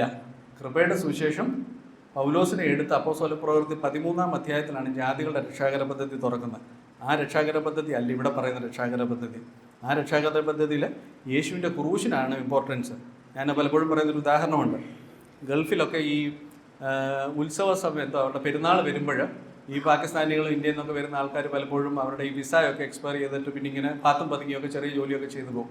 അപ്പോൾ ഈ ഉത്സവ സമയത്ത് അവർ പറയും, നീ ഒരു കാര്യം ചെയ്യും, ഒരു ടിക്കറ്റ് എടുത്ത് കയറി പോകാൻ പറയും, നിൻ്റെ വിസ ഒന്നും നോക്കണ്ട. ശരിയല്ലേ? ഗൾഫിൽ ജോലി ചെയ്യുന്നവർക്കൊക്കെ അറിയാം. അവർ ആ ഒരു സന്തോഷ സമയത്ത് അവരെ കയറ്റി വിടും, എക്സ്പോർട്ട് ചെയ്യും ഇവരെല്ലാം പിടിച്ച്. എന്ന് പറഞ്ഞ പോലെ ഒരു വലിയ കൃപയാണ് നമുക്ക് ലഭിച്ചിരിക്കുന്നത്. നമുക്ക് ആകെ വേണ്ടത് യേശുക്രിസ്തു ആകുന്ന ടിക്കറ്റ് മതി. യേശുക്രിസ്തു എനിക്ക് വേണ്ടി ക്രൂശിൽ മരിച്ചു, ഉയർത്തെഴുന്നേറ്റു എന്ന് പറയുന്ന ആ ടിക്കറ്റ് മാത്രം നമുക്ക് മതി. അതേസമയം യഹൂദനെ സംബന്ധിച്ചിടത്തോളം ഇതാണോ? യേശുവാണ് മശിഹ എന്ന് വിശ്വസിച്ചാൽ മാത്രം മതിയോ? പോരാ. അവർ ന്യായപ്രമാണത്തിൻ്റെ സകല കൽപ്പനയും ചെയ്യണം. ദേവാലയത്തിൽ ചെല്ലണം. അനേക കൽപ്പനകളുണ്ട്, നമുക്കറിയാം, അല്ലേ? അതുകൊണ്ടാണ് യാക്കോബിൻ്റെ ലേഖനത്തിന് പ്രവൃത്തി കൂടാതെയുള്ള വിശ്വാസം വ്യർത്ഥമത്ര. അതേസമയം പൗലോസ് എന്താ പറയുന്നത്? പ്രവൃത്തിയാൽ ഒരു ജഡവും രക്ഷിക്കപ്പെടുന്നതിന് നമുക്ക് കിട്ടിയിരിക്കുന്ന ഈ ഇത്ര വലിയ രക്ഷയെന്ന് പറയുന്ന അതിൻ്റെ വില എന്താണെന്ന് നമുക്കറിയാതെ പോവുകയാണ്. ഒരു പ്രവൃത്തിയും ചെയ്യേണ്ട. പ്രവൃത്തി ചെയ്താൽ അതിന് പ്രതിഫലമുണ്ട്. പക്ഷെ ഒരു പ്രവൃത്തിയും ചെയ്യാൻ നമുക്കറിയാം. നമ്മുടെ പ്രവൃത്തി എന്നൊക്കെ പറഞ്ഞാൽ എന്തുവാ? ആയ കാലത്ത് ഇതുപോലെ ഒത്തിരി പ്രവൃത്തി നാട്ടുകാരെ കാണിക്കാൻ വേണ്ടി ചെയ്തൊരു വ്യക്തിയാണ്. ബ്ലഡ് ഡൊണേഷന്. പക്ഷേ ഒരൊറ്റ ഇതുണ്ട്, എത്ര ചെയ്താൽ അതെല്ലാം കൃത്യമായിട്ട് ഫേസ്ബുക്കിൽ പോസ്റ്റ് ചെയ്യും. എന്താ? നാട്ടുകാരെ കാണിക്കുക, അല്ലേ? നമ്മുടെ ഉള്ളിൽ ആ ഒരു ഇത് കിടക്കുക. എത്ര നല്ല പ്രവൃത്തി ചെയ്ത് കഴിഞ്ഞാലും നമുക്കത് കാണിക്കാതെ ചെയ്യാതിരിക്കാൻ പറ്റിയില്ല. നമ്മുടെ ആ റെച്ചഡ്നെസ്സാണ് ഞാൻ പറഞ്ഞു വന്നത്. അതായത് യേശുക്രിസ്തു പറയുന്നുണ്ട്, ഇടത് കൈ ചെയ്യുന്നത് അല്ല വലത് കൈ ചെയ്യുന്നത് ഇടത് കൈ. പക്ഷെ നമുക്കത് വലിയ ബുദ്ധിമുട്ടല്ലേ? അത് നമ്മുടെ ഹൃദയം എന്താ? പാപമംഗലമായ ഒരു ഹൃദയത്തിലാണ് നമ്മൾ ജീവിക്കുന്നത്. നമ്മൾ എത്ര പുണ്യവാളം കഴിച്ചു കഴിഞ്ഞാലും നമുക്ക് ഇതില്ല. എന്നാലോചിച്ച് നോക്കി, ഇത്ര വലിയ പാപത്തിൻ്റെ അവസ്ഥയിൽ നിൽക്കുന്നത് നമ്മൾ ഒന്നും ചെയ്യേണ്ട. ടിക്കറ്റ് മാത്രം ദൈവവചനം തുടർച്ചയായിട്ട് വായിക്കുക, കോൺടെക്സ്റ്റ് വായിക്കുക. യേശുക്രിസ്തു നമുക്ക് വേണ്ടി ചെയ്ത് തിരിച്ചറിഞ്ഞ് കഴിഞ്ഞാൽ നമുക്ക് രക്ഷ പ്രാപിക്കാൻ സാധിക്കും. ഇന്നലെ എൽദോ ബ്രദർ ഇവിടെ നമുക്ക് രക്ഷിക്കപ്പെട്ടതിന് ശേഷം കിട്ടുന്ന ആ വാഗ്ദത്തങ്ങളൊക്കെ നമുക്ക് പറഞ്ഞ് മനസ്സിലാക്കി. നമുക്ക് യേശുക്രിസ്തുവിനെ പോലുള്ള ശരീരം ലഭിക്കാമെന്ന് പറഞ്ഞു കഴിഞ്ഞാൽ അതിനെക്കുറിച്ച് ചിന്തിച്ച് വയ്ക്കും. Just imagine. നമുക്കത് കോംപ്രിഹെൻഡ് ചെയ്യാൻ ബുദ്ധിമുട്ടാണ്. നമ്മളിപ്പോഴും 5 പട്ടണം അവകാശമാക്കും, 10 പട്ടണം അവകാശം, അതൊന്നുമല്ല നമുക്ക് ലഭിക്കുന്നത്. അതായത് ഈ പ്രപഞ്ചം ഉണ്ടാക്കിയവൻ്റെ ശരീരമാണ് നമുക്ക് ലഭിക്കുന്നത്. അതുകൊണ്ടായിരിക്കും ഒരുപക്ഷെ പൗലോസ് പറയുന്ന ഒരു കണ്ണ് കണ്ടിട്ടില്ല. എന്താ? നമുക്കത് ചിന്തിക്കാൻ, അല്ലേ? മേ ബി നമുക്ക് ആ ഒരു ലെവലിൽ ചിന്തിക്കാൻ നമുക്കാകുന്നില്ല. പക്ഷേ ഈ വചനത്തെ ഒന്ന് ഡിവൈഡ് ചെയ്ത് നിങ്ങളൊന്ന് പഠിച്ചു വയ്ക്കുക. ഇപ്പോഴും നിങ്ങൾ ക്രിസ്തുവിനോട് കൂടെ ഉയർത്തെഴുന്നേറ്റിരിക്കുന്നെങ്കിൽ ഉയരത്തിലുള്ളത് എവിടെ? ആർക്ക് ഉയരത്തിലുള്ളത് ചിന്തിക്കണം. ഇന്ന് രക്ഷിക്കപ്പെടുന്നവർക്കെല്ലാം അവൻ എന്താ പറയുക, കര കയറുക എന്നുള്ളതേ ഉള്ളൂ. അതൊന്നുമല്ല. ഈ ലോകത്തിൽ കര കയറുക എന്നുള്ളൊരു ഇതില്ല പൗലോസിൻ്റെ ഇതില്ല. ഈ ലോകത്തിൽ വെള്ളത്തിൽ കടന്നു കഴിഞ്ഞാലും സന്തോഷത്തോടെ കിടക്കുക എന്നുള്ള പൗലോസിൻ്റെ ഉപദേശം. അത് ഹൃദയത്തിൽ നിന്ന് ആ സന്തോഷം വരും. മനസ്സിലായവർക്കായിട്ട് ഞാൻ ദൈവത്തെ ശ്രദ്ധിക്കുന്നു. നിങ്ങൾ പുറപ്പെട്ട സകല ജാതികളെയും ശിഷ്യരാക്കിക്കൊള്ളുക എന്ന് പറയുന്നത് ഇത് പൗലോസിൻ്റെ സുവിശേഷമല്ല. അവരുടെ സുവിശേഷം എന്ന് പറയുന്നത് രാജ്യത്തിൻ്റെ സുവിശേഷമാണ്. ആദ്യം അത് യഹൂദൻ വിശ്വസിക്കണം. യഹൂദൻ സകല ജാതികളുടെ ഇടയിൽ ചെതറിക്കിടക്കുകയാണ്. അത് വിശ്വസിച്ചതിന് ശേഷം യഹൂദൻ ചെന്ന് ഈ 1000 ആണ്ടിൽ പറയുന്ന അതേ സുവിശേഷമാണ് അന്ന് പറയാനിരുന്നത്. നമുക്ക് ഈ ലഭിച്ച കൃപയൊന്നും അവർക്കന്ന് അറിയത്തില്ല. അവർക്ക് 613 കൽപ്പന ന്യായപ്രമാണം മുഴുവൻ പാലിക്കുകയും ചെയ്യണം. യേശു തന്നെ അവരുടെ മശിഹ, വരുവാനുള്ളവൻ അവൻ തന്നെ എന്ന് തിരിച്ചറിയുകയും ചെയ്യുന്നതിലാണെന്ന് അവരുടെ രക്ഷ. നമ്മുടെ രക്ഷ എന്ന് പറഞ്ഞു കഴിഞ്ഞാൽ വളരെ ഫ്ലൂക്കാണ്. ഒന്നും ചെയ്യേണ്ട. വേദപുസ്തകം അധികാലത്ത് വായിക്കുക, തിരിച്ചറിഞ്ഞ് വായിക്കുക. നമ്മൾ കണ്ണു തുറക്കുമ്പോൾ യേശുവിനോട് കൂടെയാണ് നമ്മൾ നിൽക്കുന്നത്. മരിച്ചു പോയാൽ, അല്ലെങ്കിൽ all of A sudden transfer നടക്കുമ്പോൾ നമ്മൾ എടുക്കപ്പെടും. ഇതല്ലേ സൗഭാഗ്യം എന്ന് പറയുന്നത്. ഇന്ന് യെശയ്യാപ്രവചനം 12 വായിച്ചതിൻ്റെ ബാക്കി തന്നെയാണ് ഇവിടെ വന്ന് വായിക്കാം. അതുകൊണ്ട് നിങ്ങൾ സന്തോഷത്തോടെ രക്ഷയുടെ ഉറവുകളിൽ നിന്ന് വെള്ളം കോരും. അന്നാൾ നിങ്ങൾ പറയുന്നത്, യഹോവയ്ക്ക് സ്തോത്രം ചെയ്യുവിൻ, അവൻ്റെ നാമത്തെ വിളിച്ചപേക്ഷിപ്പിൻ, ജാതികളുടെ ഇടയിൽ അവൻ്റെ പ്രവൃത്തികളെ അറിയിപ്പിൻ, അവൻ്റെ നാമം ഉന്നതമായിരിക്കുന്നുവെന്ന് പ്രസ്താവിപ്പിൻ. യഹോവയ്ക്ക് കീർത്തനം ചെയ്യുവിൻ, അവൻ ശ്രേഷ്ഠമായത് ചെയ്തിരിക്കുന്നു, ഇത് ഭൂമിയിൽ എല്ലായിടവും പ്രസിദ്ധമായി വരട്ടെ. എന്താ ആ സമയത്ത് ശ്രേഷ്ഠമായത് ചെയ്യുന്നത്? എന്താ? ഇസ്രായേലിനെ ജാതികൾ വളഞ്ഞ്, നമുക്കറിയാം കഴിഞ്ഞ ഒക്ടോബർ 7-ാം തീയതിയാണ് ഇവരെ കുറച്ച് പേരെ തടവിലാക്കി കൊണ്ടുപോയി അല്ലേ? ഏകദേശം 500 ദിവസം കണ്ട് കഴിഞ്ഞെന്ന് ഒന്ന് ആലോചിച്ച് നോക്കി. ഈ മഹോപദ്രവത്തിൻ്റെ സമയത്ത് ഇതുപോലാണ്. അടിമയാക്കി കൊണ്ടുപോകുന്നവൻ അടിമയായി പോകുന്നവർ വെളിപ്പാട് പുസ്തകത്തിൽ പറയുന്നുണ്ട്. അതായത് ഈ ചുറ്റുമുള്ള ജാതികൾ ഇവരെ ഒരിക്കൽ കൂടെ ഇവരെ പിടിക്കും. അവിടെ നിന്ന് ദൈവം ഇവരെ രക്ഷിക്കും. അതാണ് ഇന്നലെ എക്സ്പ്ലെയിൻ ചെയ്തത്. മത്തായി സുവിശേഷം 24 ലോകത്തിൻ്റെ അറുതി മുതൽ അറുതി വരെ ചിതറിപ്പോയവരെ ദൈവം മടക്കി കൊണ്ടുവരും. അതെങ്ങനെ ചിതറിപ്പോകുന്നതെന്നറിയോ? ഇവരെ അടിമയാക്കി കൊണ്ടുപോവുക ചെയ്യുന്നത്. ചുറ്റുമുള്ള ജാതികളിലേക്ക് ഇവരെ ഒരിക്കൽ കൂടെ അടിമയാക്കി കൊണ്ടുപോകും. നിങ്ങൾക്കത് വിശ്വസിക്കാൻ ബുദ്ധിമുട്ട്. ഇതൊക്കെ നമ്മൾ ചരിത്രത്തിൽ വായിച്ചതാണ്. ഈ ഒക്ടോബർ 7-ാം തീയതി എന്താ സംഭവിച്ചത്? സ്ത്രീകളെ അവർ അടിമയാക്കി കൊണ്ടുപോയോ? പുരുഷന്മാരെ അടിമയാക്കി കൊണ്ടുപോയോ? നമ്മൾ പറയും ഈ അടിമത്തമൊക്കെ ഇന്നെല്ലാം ഉണ്ട്. ഈ അടിമത്തം വളരെ വ്യക്തമായിട്ട് ഇന്നും ഗൾഫ് രാജ്യങ്ങൾ ഒഫീഷ്യലി ബാൻ ചെയ്തിരിക്കുകയാണെങ്കിലും അതൊരു തരത്തിൽ അടിമത്തമായിട്ടുണ്ട്. യഹൂദന്മാരെ അവർ കൊണ്ടുപോകും. അവിടെ നിന്ന് ദൈവം ഇവരെ ദൂതന്മാരെ വിട്ട് പെറുക്കുക ചെയ്യുന്നത്. മനസ്സിലാകുന്നുണ്ടോ? നമ്മുടെ റാപ്ചറല്ല, ദൂതന്മാരെ വിട്ട് പെറുക്കുക. ഇന്നലെ മത്തായി സുവിശേഷം 24 നമ്മൾ സ്ലൈഡ് ഇവിടെ കണ്ടു. ഈ അടിമത്തത്തിൽ, അതായത് ഇരുട്ടിലും അന്ധകാരത്തിലും ഇരിക്കുന്ന ജനം ആക്ച്വലി ഒരു വെളിച്ചം കാണുന്നത് ഈ അവസരത്തിലാണ്. മരണത്തിൻ്റെ താഴ്വരയിലിരിക്കുന്നവർ ദൈവം അവിടെ നിന്ന് യേശുക്രിസ്തു ഇറങ്ങി വന്നിവരെ ഒരിക്കൽ കൂടെ ഇസ്രായേലിലേക്ക് കൂട്ടിച്ചേർക്കുക. അതാണ് ഇവിടെ പറയുന്ന രക്ഷ. അതുകൊണ്ടാണ് പറയുന്നത് യഹോവയ്ക്ക് കീർത്തനം ചെയ്യുവാൻ, അവൻ ശ്രേഷ്ഠമായത് ചെയ്തിരിക്കുന്നു. അന്ന് ദൈവം ചുറ്റുമുള്ള ശത്രുക്കളിൽ നിന്ന് ഇസ്രായേലിനെ വിടുതൽ കൊടുത്ത് ശ്രേഷ്ഠമായിരിക്കുന്നു, അത് ഭൂമിയിൽ എല്ലായിടവും പ്രസിദ്ധമായി വരട്ടെ. സിയോൻ നിവാസികളെ, ഇസ്രായേലിൻ്റെ പരിശുദ്ധൻ നിങ്ങളുടെ മധ്യ വലിയവനായിരിക്കാൻ. അപ്പോൾ ഇസ്രായേലിലെ ദൈവം ആക്ച്വലി ഇമ്മാനുവേൽ എന്നറിയപ്പെടും അല്ലേ? ഇമ്മാനുവേൽ എന്ന ആ ഒരു പ്രോഫസി എന്നാ ഫുൾഫിൽ ആകുന്നത്?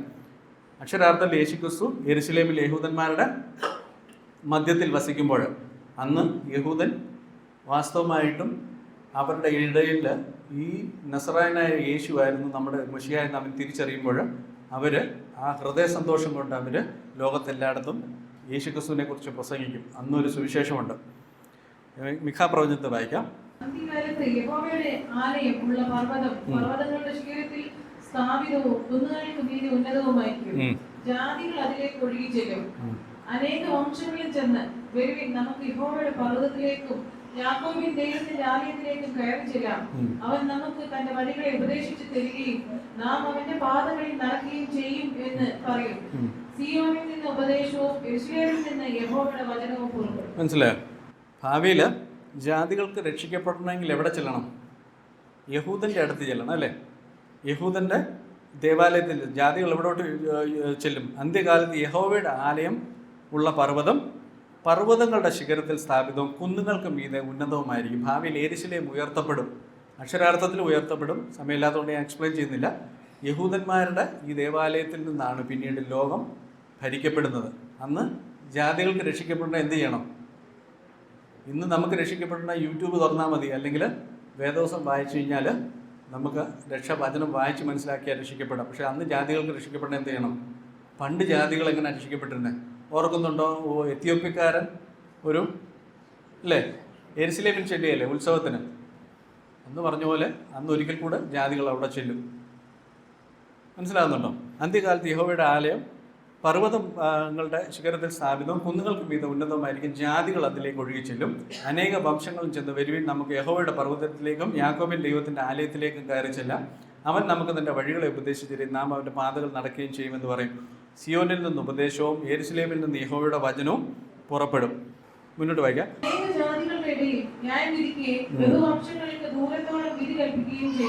അവർ തങ്ങളുടെ വാളുകളെ കൊഴുക്കളായും കുന്തങ്ങളെ വാക്കത്തികളായും അടിച്ചു തീർക്കും. ജാതി ജാതിക്ക് നേരെ വാൾ ഓങ്ങുകയില്ല. അവർ ഇനി യുദ്ധം അഭ്യസിക്കുകയുമില്ല. മതി. നമ്മൾ കഴിഞ്ഞ ദിവസം യുദ്ധത്തിൻ്റെ ഒക്കെ സമയത്ത് കണ്ടില്ലേ, ഇന്ത്യയിൽ ഈ ബ്രഹ്മോസ് മിസൈലൊക്കെ സക്സസ്ഫുൾ ആയി കഴിഞ്ഞപ്പോൾ ഇന്ത്യയുടെ ബ്രഹ്മോസ് മിസൈലിന് ആവശ്യക്കാർ കൂടി അല്ലേ? ഇന്ന് നടക്കുന്ന എന്താ? ജാതി എന്താ പറയുന്നത്, യുദ്ധത്തിനായിട്ട് അഭ്യസിക്കുന്ന ആ ഒരു സമയങ്ങളല്ലേ? ലോകം ഇങ്ങനെ ചേരി തിരിഞ്ഞുകൊണ്ടിരിക്കുക. ഒരു സൈഡത് ഒരു റൈറ്റ് വിങ് ആൾക്കാരും, ഒരു സൈഡിൽ ഇസ്ലാമും കമ്മ്യൂണിസവും കൂടെ ഒരു സൈഡിൽ. മനസ്സിലാകുന്നുണ്ടോ? അപ്പോൾ ആ യുദ്ധത്തിൻ്റെയൊക്കെ അന്തരീക്ഷം അങ്ങോട്ട് മാറിയിട്ട് ജാതി ജാതിക്ക് നേരെ വാളോങ്ങുകയില്ല, അവർ ഇനി യുദ്ധം അഭ്യസിക്കുകയുമില്ല.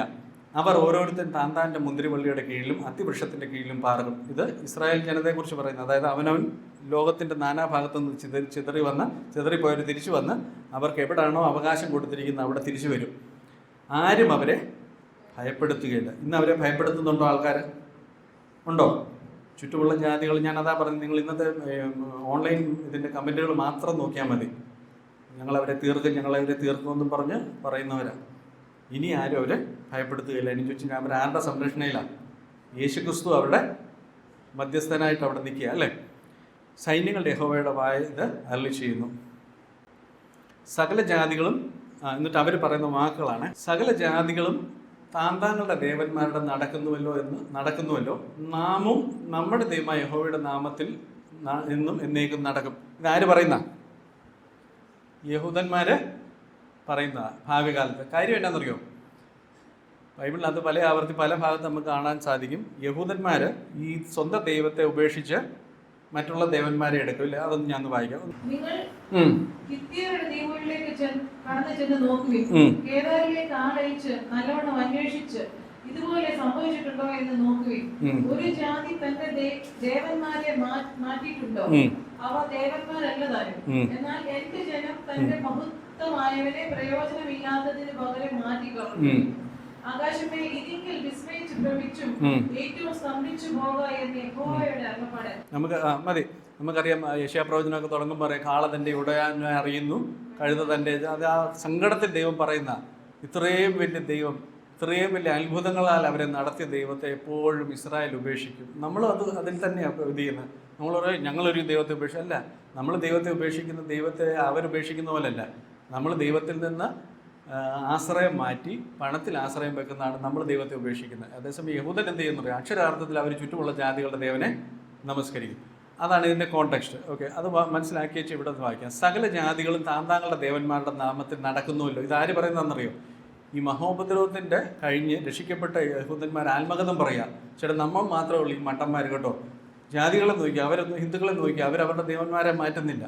നമ്മൾ പലപ്പോഴും തെറ്റിദ്ധരിച്ചിട്ടുണ്ട്. 1000 ആണ്ടിൻ്റെ തുടക്കം മുതൽ ഇതെല്ലാം അല്ല. അന്ന് എല്ലാവരും ഇതുപോലുണ്ട്. അന്ന് അവർ ആത്മകഥം പറയുകയാണ്. ഹിന്ദുക്കളെ നോക്കി, അല്ലെങ്കിൽ ഇന്ന മതക്കാരെ നോക്കി, ഏത് ദൈവത്തിലാണോ അത് തന്നെ. നമുക്കും ഇനിയും ചൊവ്വ മര്യാദയ്ക്ക് ദൈവത്തെ ആശ്രയിച്ച് ജീവിക്കാം, അല്ലെങ്കിൽ നമ്മുടെ ദൈവത്തിൽ നടക്കാമെന്ന് അവർ പറയുന്നത്.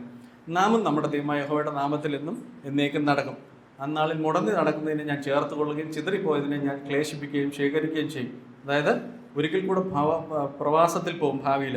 ഇന്നും ഓൾറെഡി പകുതി ജനം പ്രവാസത്തിലാണ്. അവരെ തിരിച്ചു കൊണ്ടുവരും. ഭാവിയിൽ ചിതറിപ്പോകുന്നവരെ ദൈവം തിരിച്ചു കൊണ്ടുവരും.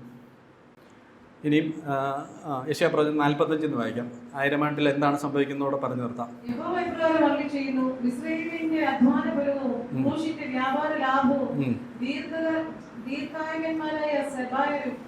നിന്റെ അടുക്കൽ കടന്നു വന്ന് നിനക്ക് കൈവശമാക്കും. അവർ നിന്റെ പിന്നാലെ നടക്കും. ചങ്ങലയിട്ടവരായി അവർ കടന്നു വരും. അവർ നിന്നെ വണങ്ങി, നിന്റെ മധ്യേ മാത്രമേ ദൈവമുള്ളൂ, അവനല്ലാതെ വേറൊരു ദൈവമില്ല എന്നിങ്ങനെ പറഞ്ഞ് എന്നോട് യാചിക്കും. ഈ സെബായന്മാരെന്ന് പറയുന്നത് നമ്മൾ ഇതിനു മുമ്പ് എവിടെ കാണുന്നറിയോ? ഇയ്യോബിന്റെ പുസ്തകത്തിലാണ് സെബായന്മാരെ കാണുന്നത്. ഇയ്യോബ് ഏത് ദേശത്താണ് ജീവിച്ചിരുന്നറിയോ? അറബി പെനിൻസുലയിൽ. ഓക്കെ, അതായത് സെബായന്മാരെന്ന് പറഞ്ഞു കഴിഞ്ഞാൽ അറബികളെയാണ് ബേസിക്കലി പറയുന്നത്. ഓക്കെ, സെബായന്മാർ ഭാവി കാലത്ത് ഇസ്രായേലിൽ വന്നേച്ച് അവർ പറയുന്ന വാക്കുകളാണ് ഇത് പറയുന്നത്. അതായത് ഇന്നത്തെ മുസ്ലിംസ് ആണ് ബേസിക്കലി. ഓക്കെ, അവർ വന്നേച്ച് പറയുകയാണ്, അവരെങ്ങനെയാണ് വരുന്നത്? നിന്റെ അടുക്കൽ കടന്നു വന്ന് നിനക്ക് കൈവശമാകും. എന്തുകൊണ്ടാണ് കൈവശമാക്കുന്നത്? അടിമയാക്കി കൊണ്ടുപോകുന്നവൻ അടിമയാകും. അതായത് പണ്ട് കാലത്തെ എല്ലാ സംഭവങ്ങളും തിരിച്ചു വരിക. ഇവരെ അടിമയാക്കി പിടിക്കും. ഓർക്കുന്നുണ്ടോ? ജോഷുവയുടെ കാലത്ത് ഇതുപോലെ അടിമകളെ കൊണ്ടുവന്ന് വിറക് കീറിക്കുകയൊക്കെ ചെയ്യുന്ന പരിപാടി അതുപോലെ ഭാവി കാലത്ത് നടക്കും. അതുകൊണ്ടാണ് മൂത്തവൻ ഇളയവനെ, കറക്റ്റ് അല്ലേ? ആ പ്രവചനമൊക്കെ കിടക്കുക നൂറ്റാണ്ടുകൾക്ക് മുൻപ്. ഇതെല്ലാം അതുപോലെ നടക്കും. മനസ്സിലായി? അപ്പോൾ ഈ മൂത്തവൻ ആരാ? ഏശാവ്. ഏശാവിൻ്റെ സന്തതി പരമ്പരകൾ ഒരിക്കൽ യാക്കോബിനെ സേവിക്കണം. ആ സേവിക്കണമെങ്കിൽ ആദ്യം ഇവരോട് ഈ കന്നത്തിരിവ് കാണിച്ചു കഴിഞ്ഞിട്ട് അതിന് പ്രതികാരം ഇവർ ചെയ്യുകയാണ്. അവരെങ്ങനെയാണ് വരുന്നത്? ചങ്ങലയിട്ടവരായിട്ട് അവർ കടന്നു വരും. അതായത് അടിമകളായിട്ട് അവരെ പിടിക്കും. അവർ നിന്നെ വണങ്ങി, നിന്റെ മധ്യ മാത്രമേ ദൈവമുള്ളൂ, അവനല്ലാതെ വേറൊരു ദൈവമില്ല എന്ന് അവർ പറയും. ഇപ്പോഴവരെന്താ പറയുന്നത്? അള്ളാഹു അല്ലേ? എന്നാലോചിക്കും. ഇതെല്ലാം ബൈബിൾ നൂറ്റാണ്ടുകൾക്ക് മുൻപ് പറഞ്ഞിരിക്കുക. ഞങ്ങളുടെ ദൈവമാണ്. ഇവർ 5 നേരം വിളിച്ച് പറയുന്നത് എന്ന് പറയാം. അള്ളാഹു അക്ബർ എന്ന് പറയുമ്പോൾ അതിൻ്റെ അർത്ഥം എന്നാ പറയും? നിങ്ങളുടെ ദൈവത്തെക്കാളും വലിയ സംഭവമാണെന്നാണ് പറയുന്നത്. മനസ്സിലായി? 5 നേരം അവർ മുദ്രാവാക്യം ആക്ച്വലി വിളിക്കുന്നത് അള്ളാഹു മാത്രമാണ്. അതുപോലെ ഇങ്ങേരാണ് പുള്ളിയുടെ പ്രവാചകൻ എന്നാണ് പറയുന്നത്. ഇതെല്ലാം അവർ തത്ത പറയുന്ന പോലെ അവർ പറയും, അയ്യോ സോറി തെറ്റിപ്പോയി കേട്ടോ, യേശു ആ ദൈവം എന്ന് അവർ ഭാവികാലത്ത് പറയും. അതുകൊണ്ടാണ് പറയുന്നത് സകല മുഴങ്കാലും യേശു തന്നെ. അത് നമ്മളെ വാദമല്ല, നമ്മൾ ഹൃദയം കൊണ്ട് പറഞ്ഞാൽ മതി. അവർ മുട്ടുമേൽ നിന്ന് പറയേണ്ട വരും. കുഴിയിലേക്ക് ഇറങ്ങി പോകുന്നവൻ അത് പറഞ്ഞേച്ച് ഇറക്കി വിടുകയുള്ളൂ. കുഴിയിലേക്ക് എന്ന് പറഞ്ഞാൽ നരകത്തിലോട്ട് പോകുന്നവനോടും അത് പറയിപ്പിച്ചേച്ച് ഇറക്കി വിടും ദൈവം. മനസ്സിലായോ? നമ്മുടെ കൺമുൻപിൽ ഈ കാര്യങ്ങൾ നടക്കുമ്പോൾ ഓർത്തോണം ദൈവവചനം എത്ര സത്യമാണ്. 2800 വർഷം മുൻപ് എഴുതി വെച്ചിരിക്കുന്ന കാര്യങ്ങളാണ്. യേശുക്രിസ്തു പറഞ്ഞ് നിങ്ങൾ കാണുന്നത് കാണാൻ അനേക പ്രവാചകന്മാർ കൊതിച്ചവന്മാരുണ്ട്, പക്ഷെ നിങ്ങൾ അവർ കണ്ടിട്ടില്ല, നിങ്ങൾ കാണുന്നു എന്ന് പറഞ്ഞ പോലെ ഈ വചനം നമ്മുടെ മുൻപിൽ ഇത് തെളിഞ്ഞു വരുന്നത്. റിലേറ്റ് ചെയ്യാൻ പറ്റുന്നുണ്ടോ? പത്രോസ് പറയുന്നുണ്ട്, പ്രവാചക പുസ്തകം പ്രവചനം ഇരുട്ടുള്ള സ്ഥലത്തെ വിളക്ക് പോലെ കരുതിക്കൊണ്ടാൽ നന്ന്. എത്ര പേര് പ്രവചന പുസ്തകം വായിക്കുന്നുണ്ട്? സുവിശേഷം മാത്രം വായിച്ചുകൊണ്ട് ഒരു കാര്യമില്ല കേട്ടോ. ഒരു സിനിമ സെക്കൻഡ് ഹാഫ് മുതൽ കണ്ടിട്ട് വല്ല പ്രയോജനമുണ്ടോ? വിലാപങ്ങളുടെ പുസ്തകം കഴിഞ്ഞ ഒരു വർഷത്തിലുള്ള വായിച്ചവർ എത്ര പേരുണ്ട്? ഇന്ന് ഇതുവരെ തെറ്റിപ്പോയിട്ടുണ്ടെങ്കിൽ ഇന്ന് മുതൽ വേദപുസ്തകം വായിക്കുന്ന ഒരു ശീലം ഇട്ടേക്കണം കേട്ടോ. അപ്പം ഞങ്ങൾക്ക് പറയേണ്ട വരികയില്ല, നിങ്ങൾ ടോട്ടാലിറ്റി വേദപുസ്തകം വായിച്ചാൽ നിങ്ങൾക്ക് ഇത് മനസ്സിലാകാവുന്നേ ഉള്ളൂ. പലപ്പോഴും ഈ ലേഖനങ്ങൾ മാത്രം വായിക്കുന്നതുകൊണ്ടുള്ള കൺഫ്യൂഷനാണ് ഞങ്ങളിവിടെ ക്ലിയർ ചെയ്യാൻ ആഗ്രഹിക്കുന്നത്. വീണ്ടും യെശയ്യാപ്രവചനം 52 വായിക്കാം. അതുകൊണ്ട് എന്റെ ജനം എന്റെ നാമത്തെ അറിയും, അതുകൊണ്ട് ഞാൻ തന്നെയാവുന്നു പ്രസ്താവിക്കുന്നവൻ എന്ന് അവർ അന്ന് അറിയും.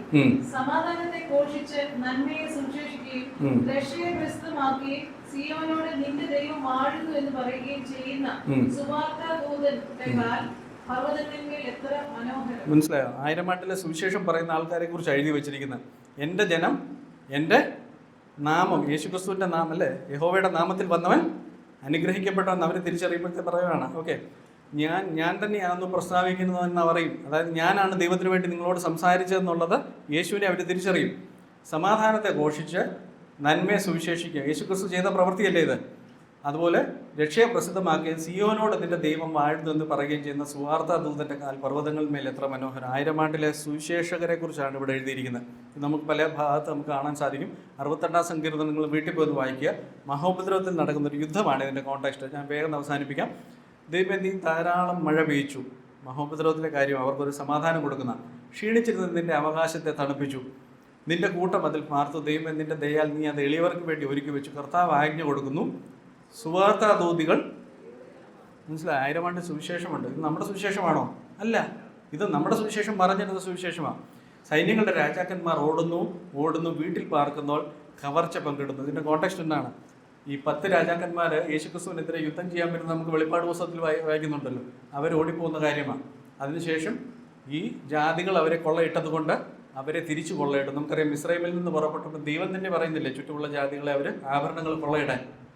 യെശയ്യാപ്രവചനത്തിനകത്ത് 53-ാം അധ്യായത്തിൽ അവൻ ബലവാന്മാരോടുകൂടെ കൊള്ള പങ്കിടുമെന്ന് പറഞ്ഞിട്ടുണ്ട്. ആരെ? യേശുക്രിസ്തുവിനെ കുറിച്ച്. നാളെ മുതൽ കൊള്ള പങ്കിടാൻ പോയേക്കരുത്. അതിൻ്റെ കാര്യം ഇതാണ്, ന്യായപ്രമാണം തിരിച്ചു വരും. അപ്പോൾ മനസ്സിലായി, ന്യായപ്രമാണത്തിൻ്റെ വ്യവസ്ഥ അനുസരിച്ച് നമ്മൾ ചുറ്റുമുള്ള ജാതികൾ നമ്മളോട് ചെയ്യുന്ന പോലെ തിരിച്ചു ചെയ്യാനൊക്കെയുള്ള വ്യവസ്ഥയുണ്ട്. പലർക്കും അത് ബുദ്ധിമുട്ട്, അതെങ്ങനെ വ്യാഖ്യാനിക്കേണ്ടതെന്ന്.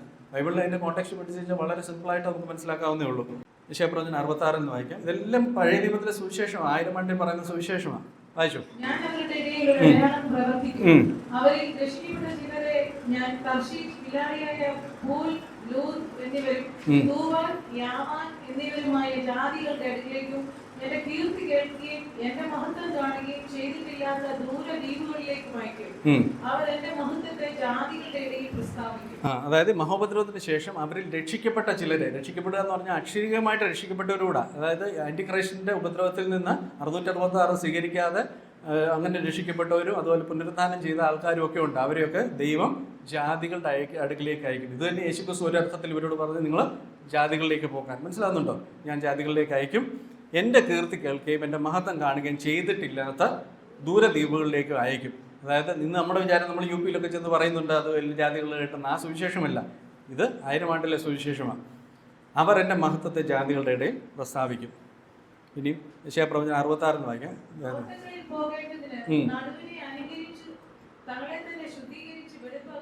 നടുവൻ എന്ന് പറയുന്നത് ഒരു നേതാവ് എന്നുള്ള അർത്ഥത്തിലാണ് ഇംഗ്ലീഷിലൊക്കെ. ഓക്കെ,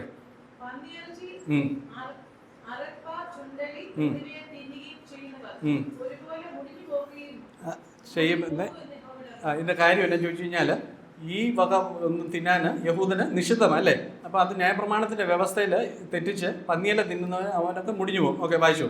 ഞാൻ അവരുടെ പ്രവൃത്തികളെയും വിചാരങ്ങളെയും അറിയുന്നു. ഞാൻ സകല ജാതികളെയും ഭാഷക്കാരെയും ഒന്നിച്ചു കൂട്ടുന്ന കാലം വരുന്നു. അവർ വന്ന് എന്റെ മഹത്വം കാണും. ഇതിന്റെ കോണ്ടെക്സ്റ്റ് വായിക്കാൻ നമുക്ക് തോന്നുന്നു സകല ജാതികൾ ചുറ്റുമുള്ള സകല ജാതികളെ വിളിച്ചു കൂട്ടുക അല്ല, ഇന്ന് ചെതറിപ്പോയിരിക്കുന്ന യഹൂദനെ വിളിച്ചു കൂട്ടുമെന്നാണ് ഇവിടെ പറയുന്നത്. അത് മുന്നോട്ട് വായിക്കുമ്പോൾ നമുക്ക് ക്ലാരിറ്റി വരും. ഓക്കെ. ഞാൻ അവരുടെ ഇടയിൽ ഒരു അടയാളം പ്രവർത്തിക്കും. രക്ഷിക്കപ്പെട്ട ചിലരെ ഞാൻ തർശീശ് വില്ലാളികളായ പൂൽ, ലൂത്ത് എന്നിവരും തൂബാൽ, യാവാൻ എന്നിവരുമായ ജാതികളുടെ അടുക്കിലേക്കും എന്റെ കീർത്തി കേൾക്കുകയും എന്റെ മഹത്വം കാണുകയും ചെയ്തിട്ടില്ലാത്ത ദൂരദ്വീപുകളിലേക്കും അയക്കും. അവർ എന്റെ മഹത്വത്തെ ജാതികളുടെ പ്രസ്താവിക്കും. യേശുക്രിസ്തുവിൽ അവർ യഹൂദന്മാർ വിശ്വസിച്ചിരുന്നെങ്കിൽ അത് അന്നേ സംഭവിച്ചേനെ. അവരുടെ ഭ്രംശം കാരണം നമ്മുടെ നിരപ്പിന് ഹേതുവായി. അതേസമയം അവർ യേശുക്രിസ്തുവിൽ അന്ന് വിശ്വസിച്ചിരുന്നെങ്കിൽ യേശുക്രിസ്തു പഴയ നിയമത്തിൽ പറഞ്ഞിരിക്കുന്ന അതേ വചനങ്ങൾ എക്സാക്ട്ലി ഇവരോട് പറയുന്നത്. നിങ്ങൾ ജാതികളുടെ ഇടയിൽ പോയി സുവിശേഷം പറയാൻ. ഈ സുവിശേഷം നമ്മുടെ സുവിശേഷമാണോ? അല്ല, ഇത് യഹൂദന്മാരുടെ സുവിശേഷമാണ്. ലോകത്തെല്ലായിടത്തും ചെന്ന് യഹൂദന്മാർ സുവിശേഷം പറയാം. വായിച്ചു. എളിയവർ തിന്ന് തൃപ്തരാകും. യഹോവയെ അന്വേഷിക്കുന്നവർ അവനെ സ്തുതിക്കും. നിങ്ങളുടെ ഹൃദയം എന്നേക്ക് സുഖത്തോടെ ഇരിക്കട്ടെ. ഭൂമിയുടെ അതിഥികളൊക്കെയും ഓർത്ത് യഹോവയിലേക്ക് തിരിയും. ജാതികളുടെ വംശങ്ങളൊക്കെയും നിന്റെ മുമ്പാകെ നമസ്കരിക്കും. രാജ്യത്ത് യഹോവയ്ക്കുള്ളതല്ലോ, അവർ ജാതികളെ ഭരിക്കുന്നു. കണ്ടോ, എക്സ്പ്ലെയിൻ ചെയ്യേണ്ട കാര്യമില്ലല്ലോ, തീർക്കുകയാണ്. വായിച്ചു. എന്റെ ബലവും എന്റെ കോട്ടയും കഷ്ടകാലത്ത് എന്റെ ശരണവുമായ യഹോവേ, ജാതികൾ ഭൂമിയുടെ അറ്റങ്ങളിൽ നിന്ന് നിന്റെ അടുക്കൽ വന്നു. ഞങ്ങളുടെ പിതാക്കന്മാർക്ക് അവകാശമായിരുന്നത് മിഥ്യാമൂർത്തികളായ വെറും ഭോഷ്കത്രേ. അവയിൽ പ്രയോജനമുള്ളത് ഒന്നുമില്ല എന്ന് പറയും. തനിക്ക് ദേവന്മാരെ ഉണ്ടാക്കുവാൻ മനുഷ്യന് കഴിയുമോ? എന്നാൽ അവ ദേവന്മാരല്ല. ഇതിന്റെ കോണ്ടെക്സ്റ്റ് ഇതാണ്. ഭാവി കാലത്ത് ജാതികൾ വന്ന് സാക്ഷ്യം പറയുന്ന വാക്കുകളാണ്. ഞങ്ങൾ ഇത്ര നാൾ ആരാധിച്ചിരുന്ന ആരോടാണ്? ഞങ്ങളുടെ പിതാക്കന്മാർക്ക് അവകാശമായിരുന്നത് മിഥ്യാമൂർത്തികളായ വെറും ഭോഷ്കത്ര എന്ന് സകല ലോകവും തിരിച്ചറിഞ്ഞ് യെരുശലേമിൽ വന്ന് അന്ന് സാക്ഷ്യം പറയുന്ന വാക്കുകളായത്. ഇത് മീഖാ പ്രവചനത്തിൽ നമ്മൾ ആദ്യം വായിച്ച പ്രവചനമുണ്ട്. അന്ത്യകാലത്ത് യഹോവയുടെ ആലയമുള്ള പർവ്വതം പർവ്വതങ്ങളുടെ ശിഖരത്തിൽ സ്ഥാപിതവും കുന്നുകൾക്ക് മീതെ ഉന്നതവുമായിരിക്കും. ജാതികൾ അതിലേക്ക് ഒഴുകിച്ചെല്ലും. അനേക വംശങ്ങളിൽ ചെന്ന് വരുവിൻ, നമുക്ക് യഹോവയുടെ പർവ്വതത്തിലേക്കും യാക്കോബിൻ ദൈവത്തിന്റെ ആലയത്തിലേക്കും കയറി ചെല്ലാം. അവൻ നമുക്ക് തന്റെ വഴികളെ ഉപദേശിച്ചറിയും, നാം അവന്റെ പാതകളെ നടക്കുകയും ചെയ്യുമെന്ന് പറയും. അങ്ങനെ അനേക ജാതികളും ബഹുവംശങ്ങളും യെരൂശലേമിൽ സൈനികരുടെ യഹോവയെ അന്വേഷിപ്പാനും യഹോവയെ പ്രസാദിപ്പാനും വരും.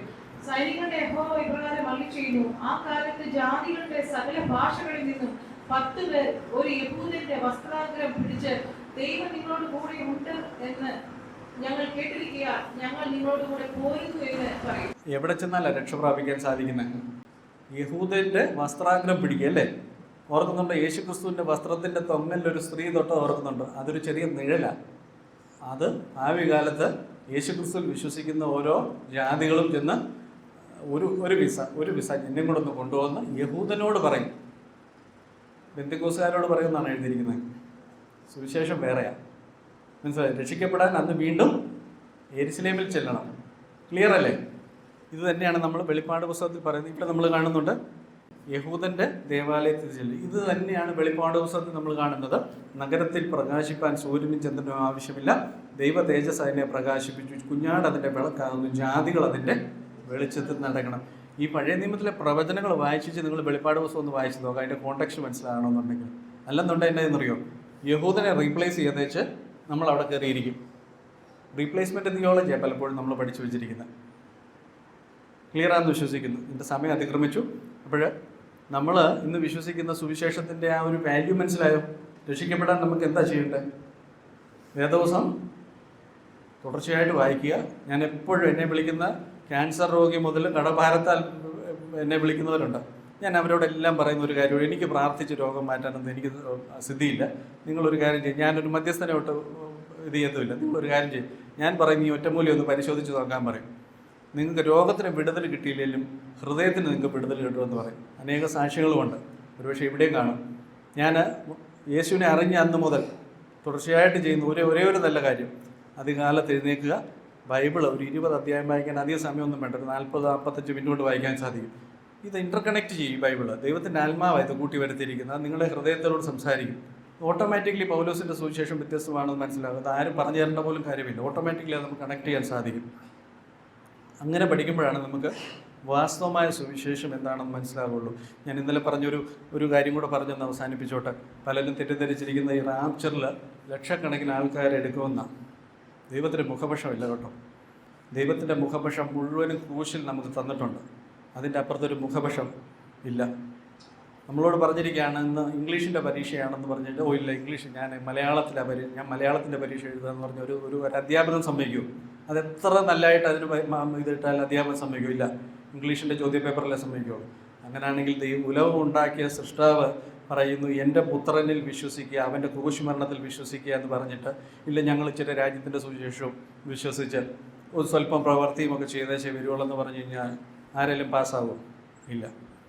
ഇത് പഴയ കാലത്തൊക്കെ ദൈവം അറിവില്ലായ്മയുടെ സമയങ്ങളിൽ ദൈവം വിട്ട് കളഞ്ഞിട്ടുണ്ട്. ഇന്ന് ഈ കോഴഞ്ചേരിയുടെ മണ്ണിൽ ഇത് വളരെ വ്യക്തമായിട്ട് ഇത് പ്രഖ്യാപിക്കപ്പെട്ടിരിക്കുന്നു. കൃപയുടെ സുവിശേഷം, രാജ്യത്തിൻ്റെ സുവിശേഷവും 1000 ആണ്ടിലെ സുവിശേഷമൊക്കെ വളരെ വ്യത്യാസമുണ്ട്. അതിനെ ഡിവൈഡ് ചെയ്ത് പഠിക്കുക. ഒരു പാടുമില്ല രക്ഷിക്കപ്പെടാൻ. ബൈബിൾ വായിച്ചാൽ മാത്രം മതി.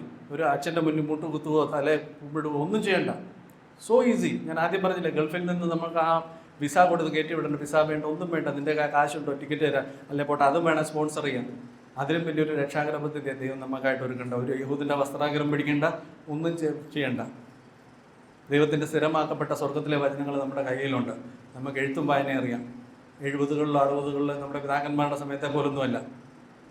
എഴുത്തും വായന അറിയാം. നമുക്ക് ഇൻ്റർനെറ്റുണ്ട്, യൂട്യൂബുണ്ട്, എല്ലാമുണ്ട്. കർത്താവ് നമ്മളോട് ചോദിക്കും, ഇതെല്ലാം നീ കേട്ടതല്ലേ, എന്നിട്ട് നീ അനുസരിച്ചില്ലല്ലോ. അങ്ങനെ ഒരു ചോദ്യം കേൾക്കാൻ ഇടവരാതിരിക്കട്ടെ. ഞാൻ ഒരിക്കൽ കൂടെ പറയുക, ദൈവത്തിൻ്റെ ശേഷിപ്പ് എല്ലായിടത്തും നോക്കിയോ വിരളയിൽ എണ്ണാവുന്നതേ ഉള്ളൂ. അതിന് മാറ്റമൊന്നും വരികയില്ല. ആ ശേഷിപ്പിൽ നിങ്ങളുണ്ട് എന്ന് ഉറപ്പ് വരുത്തണം. നമ്മൾ റാപ്ചറിൽ കാണണം. ദൈവത്തിന് സ്തോത്രം.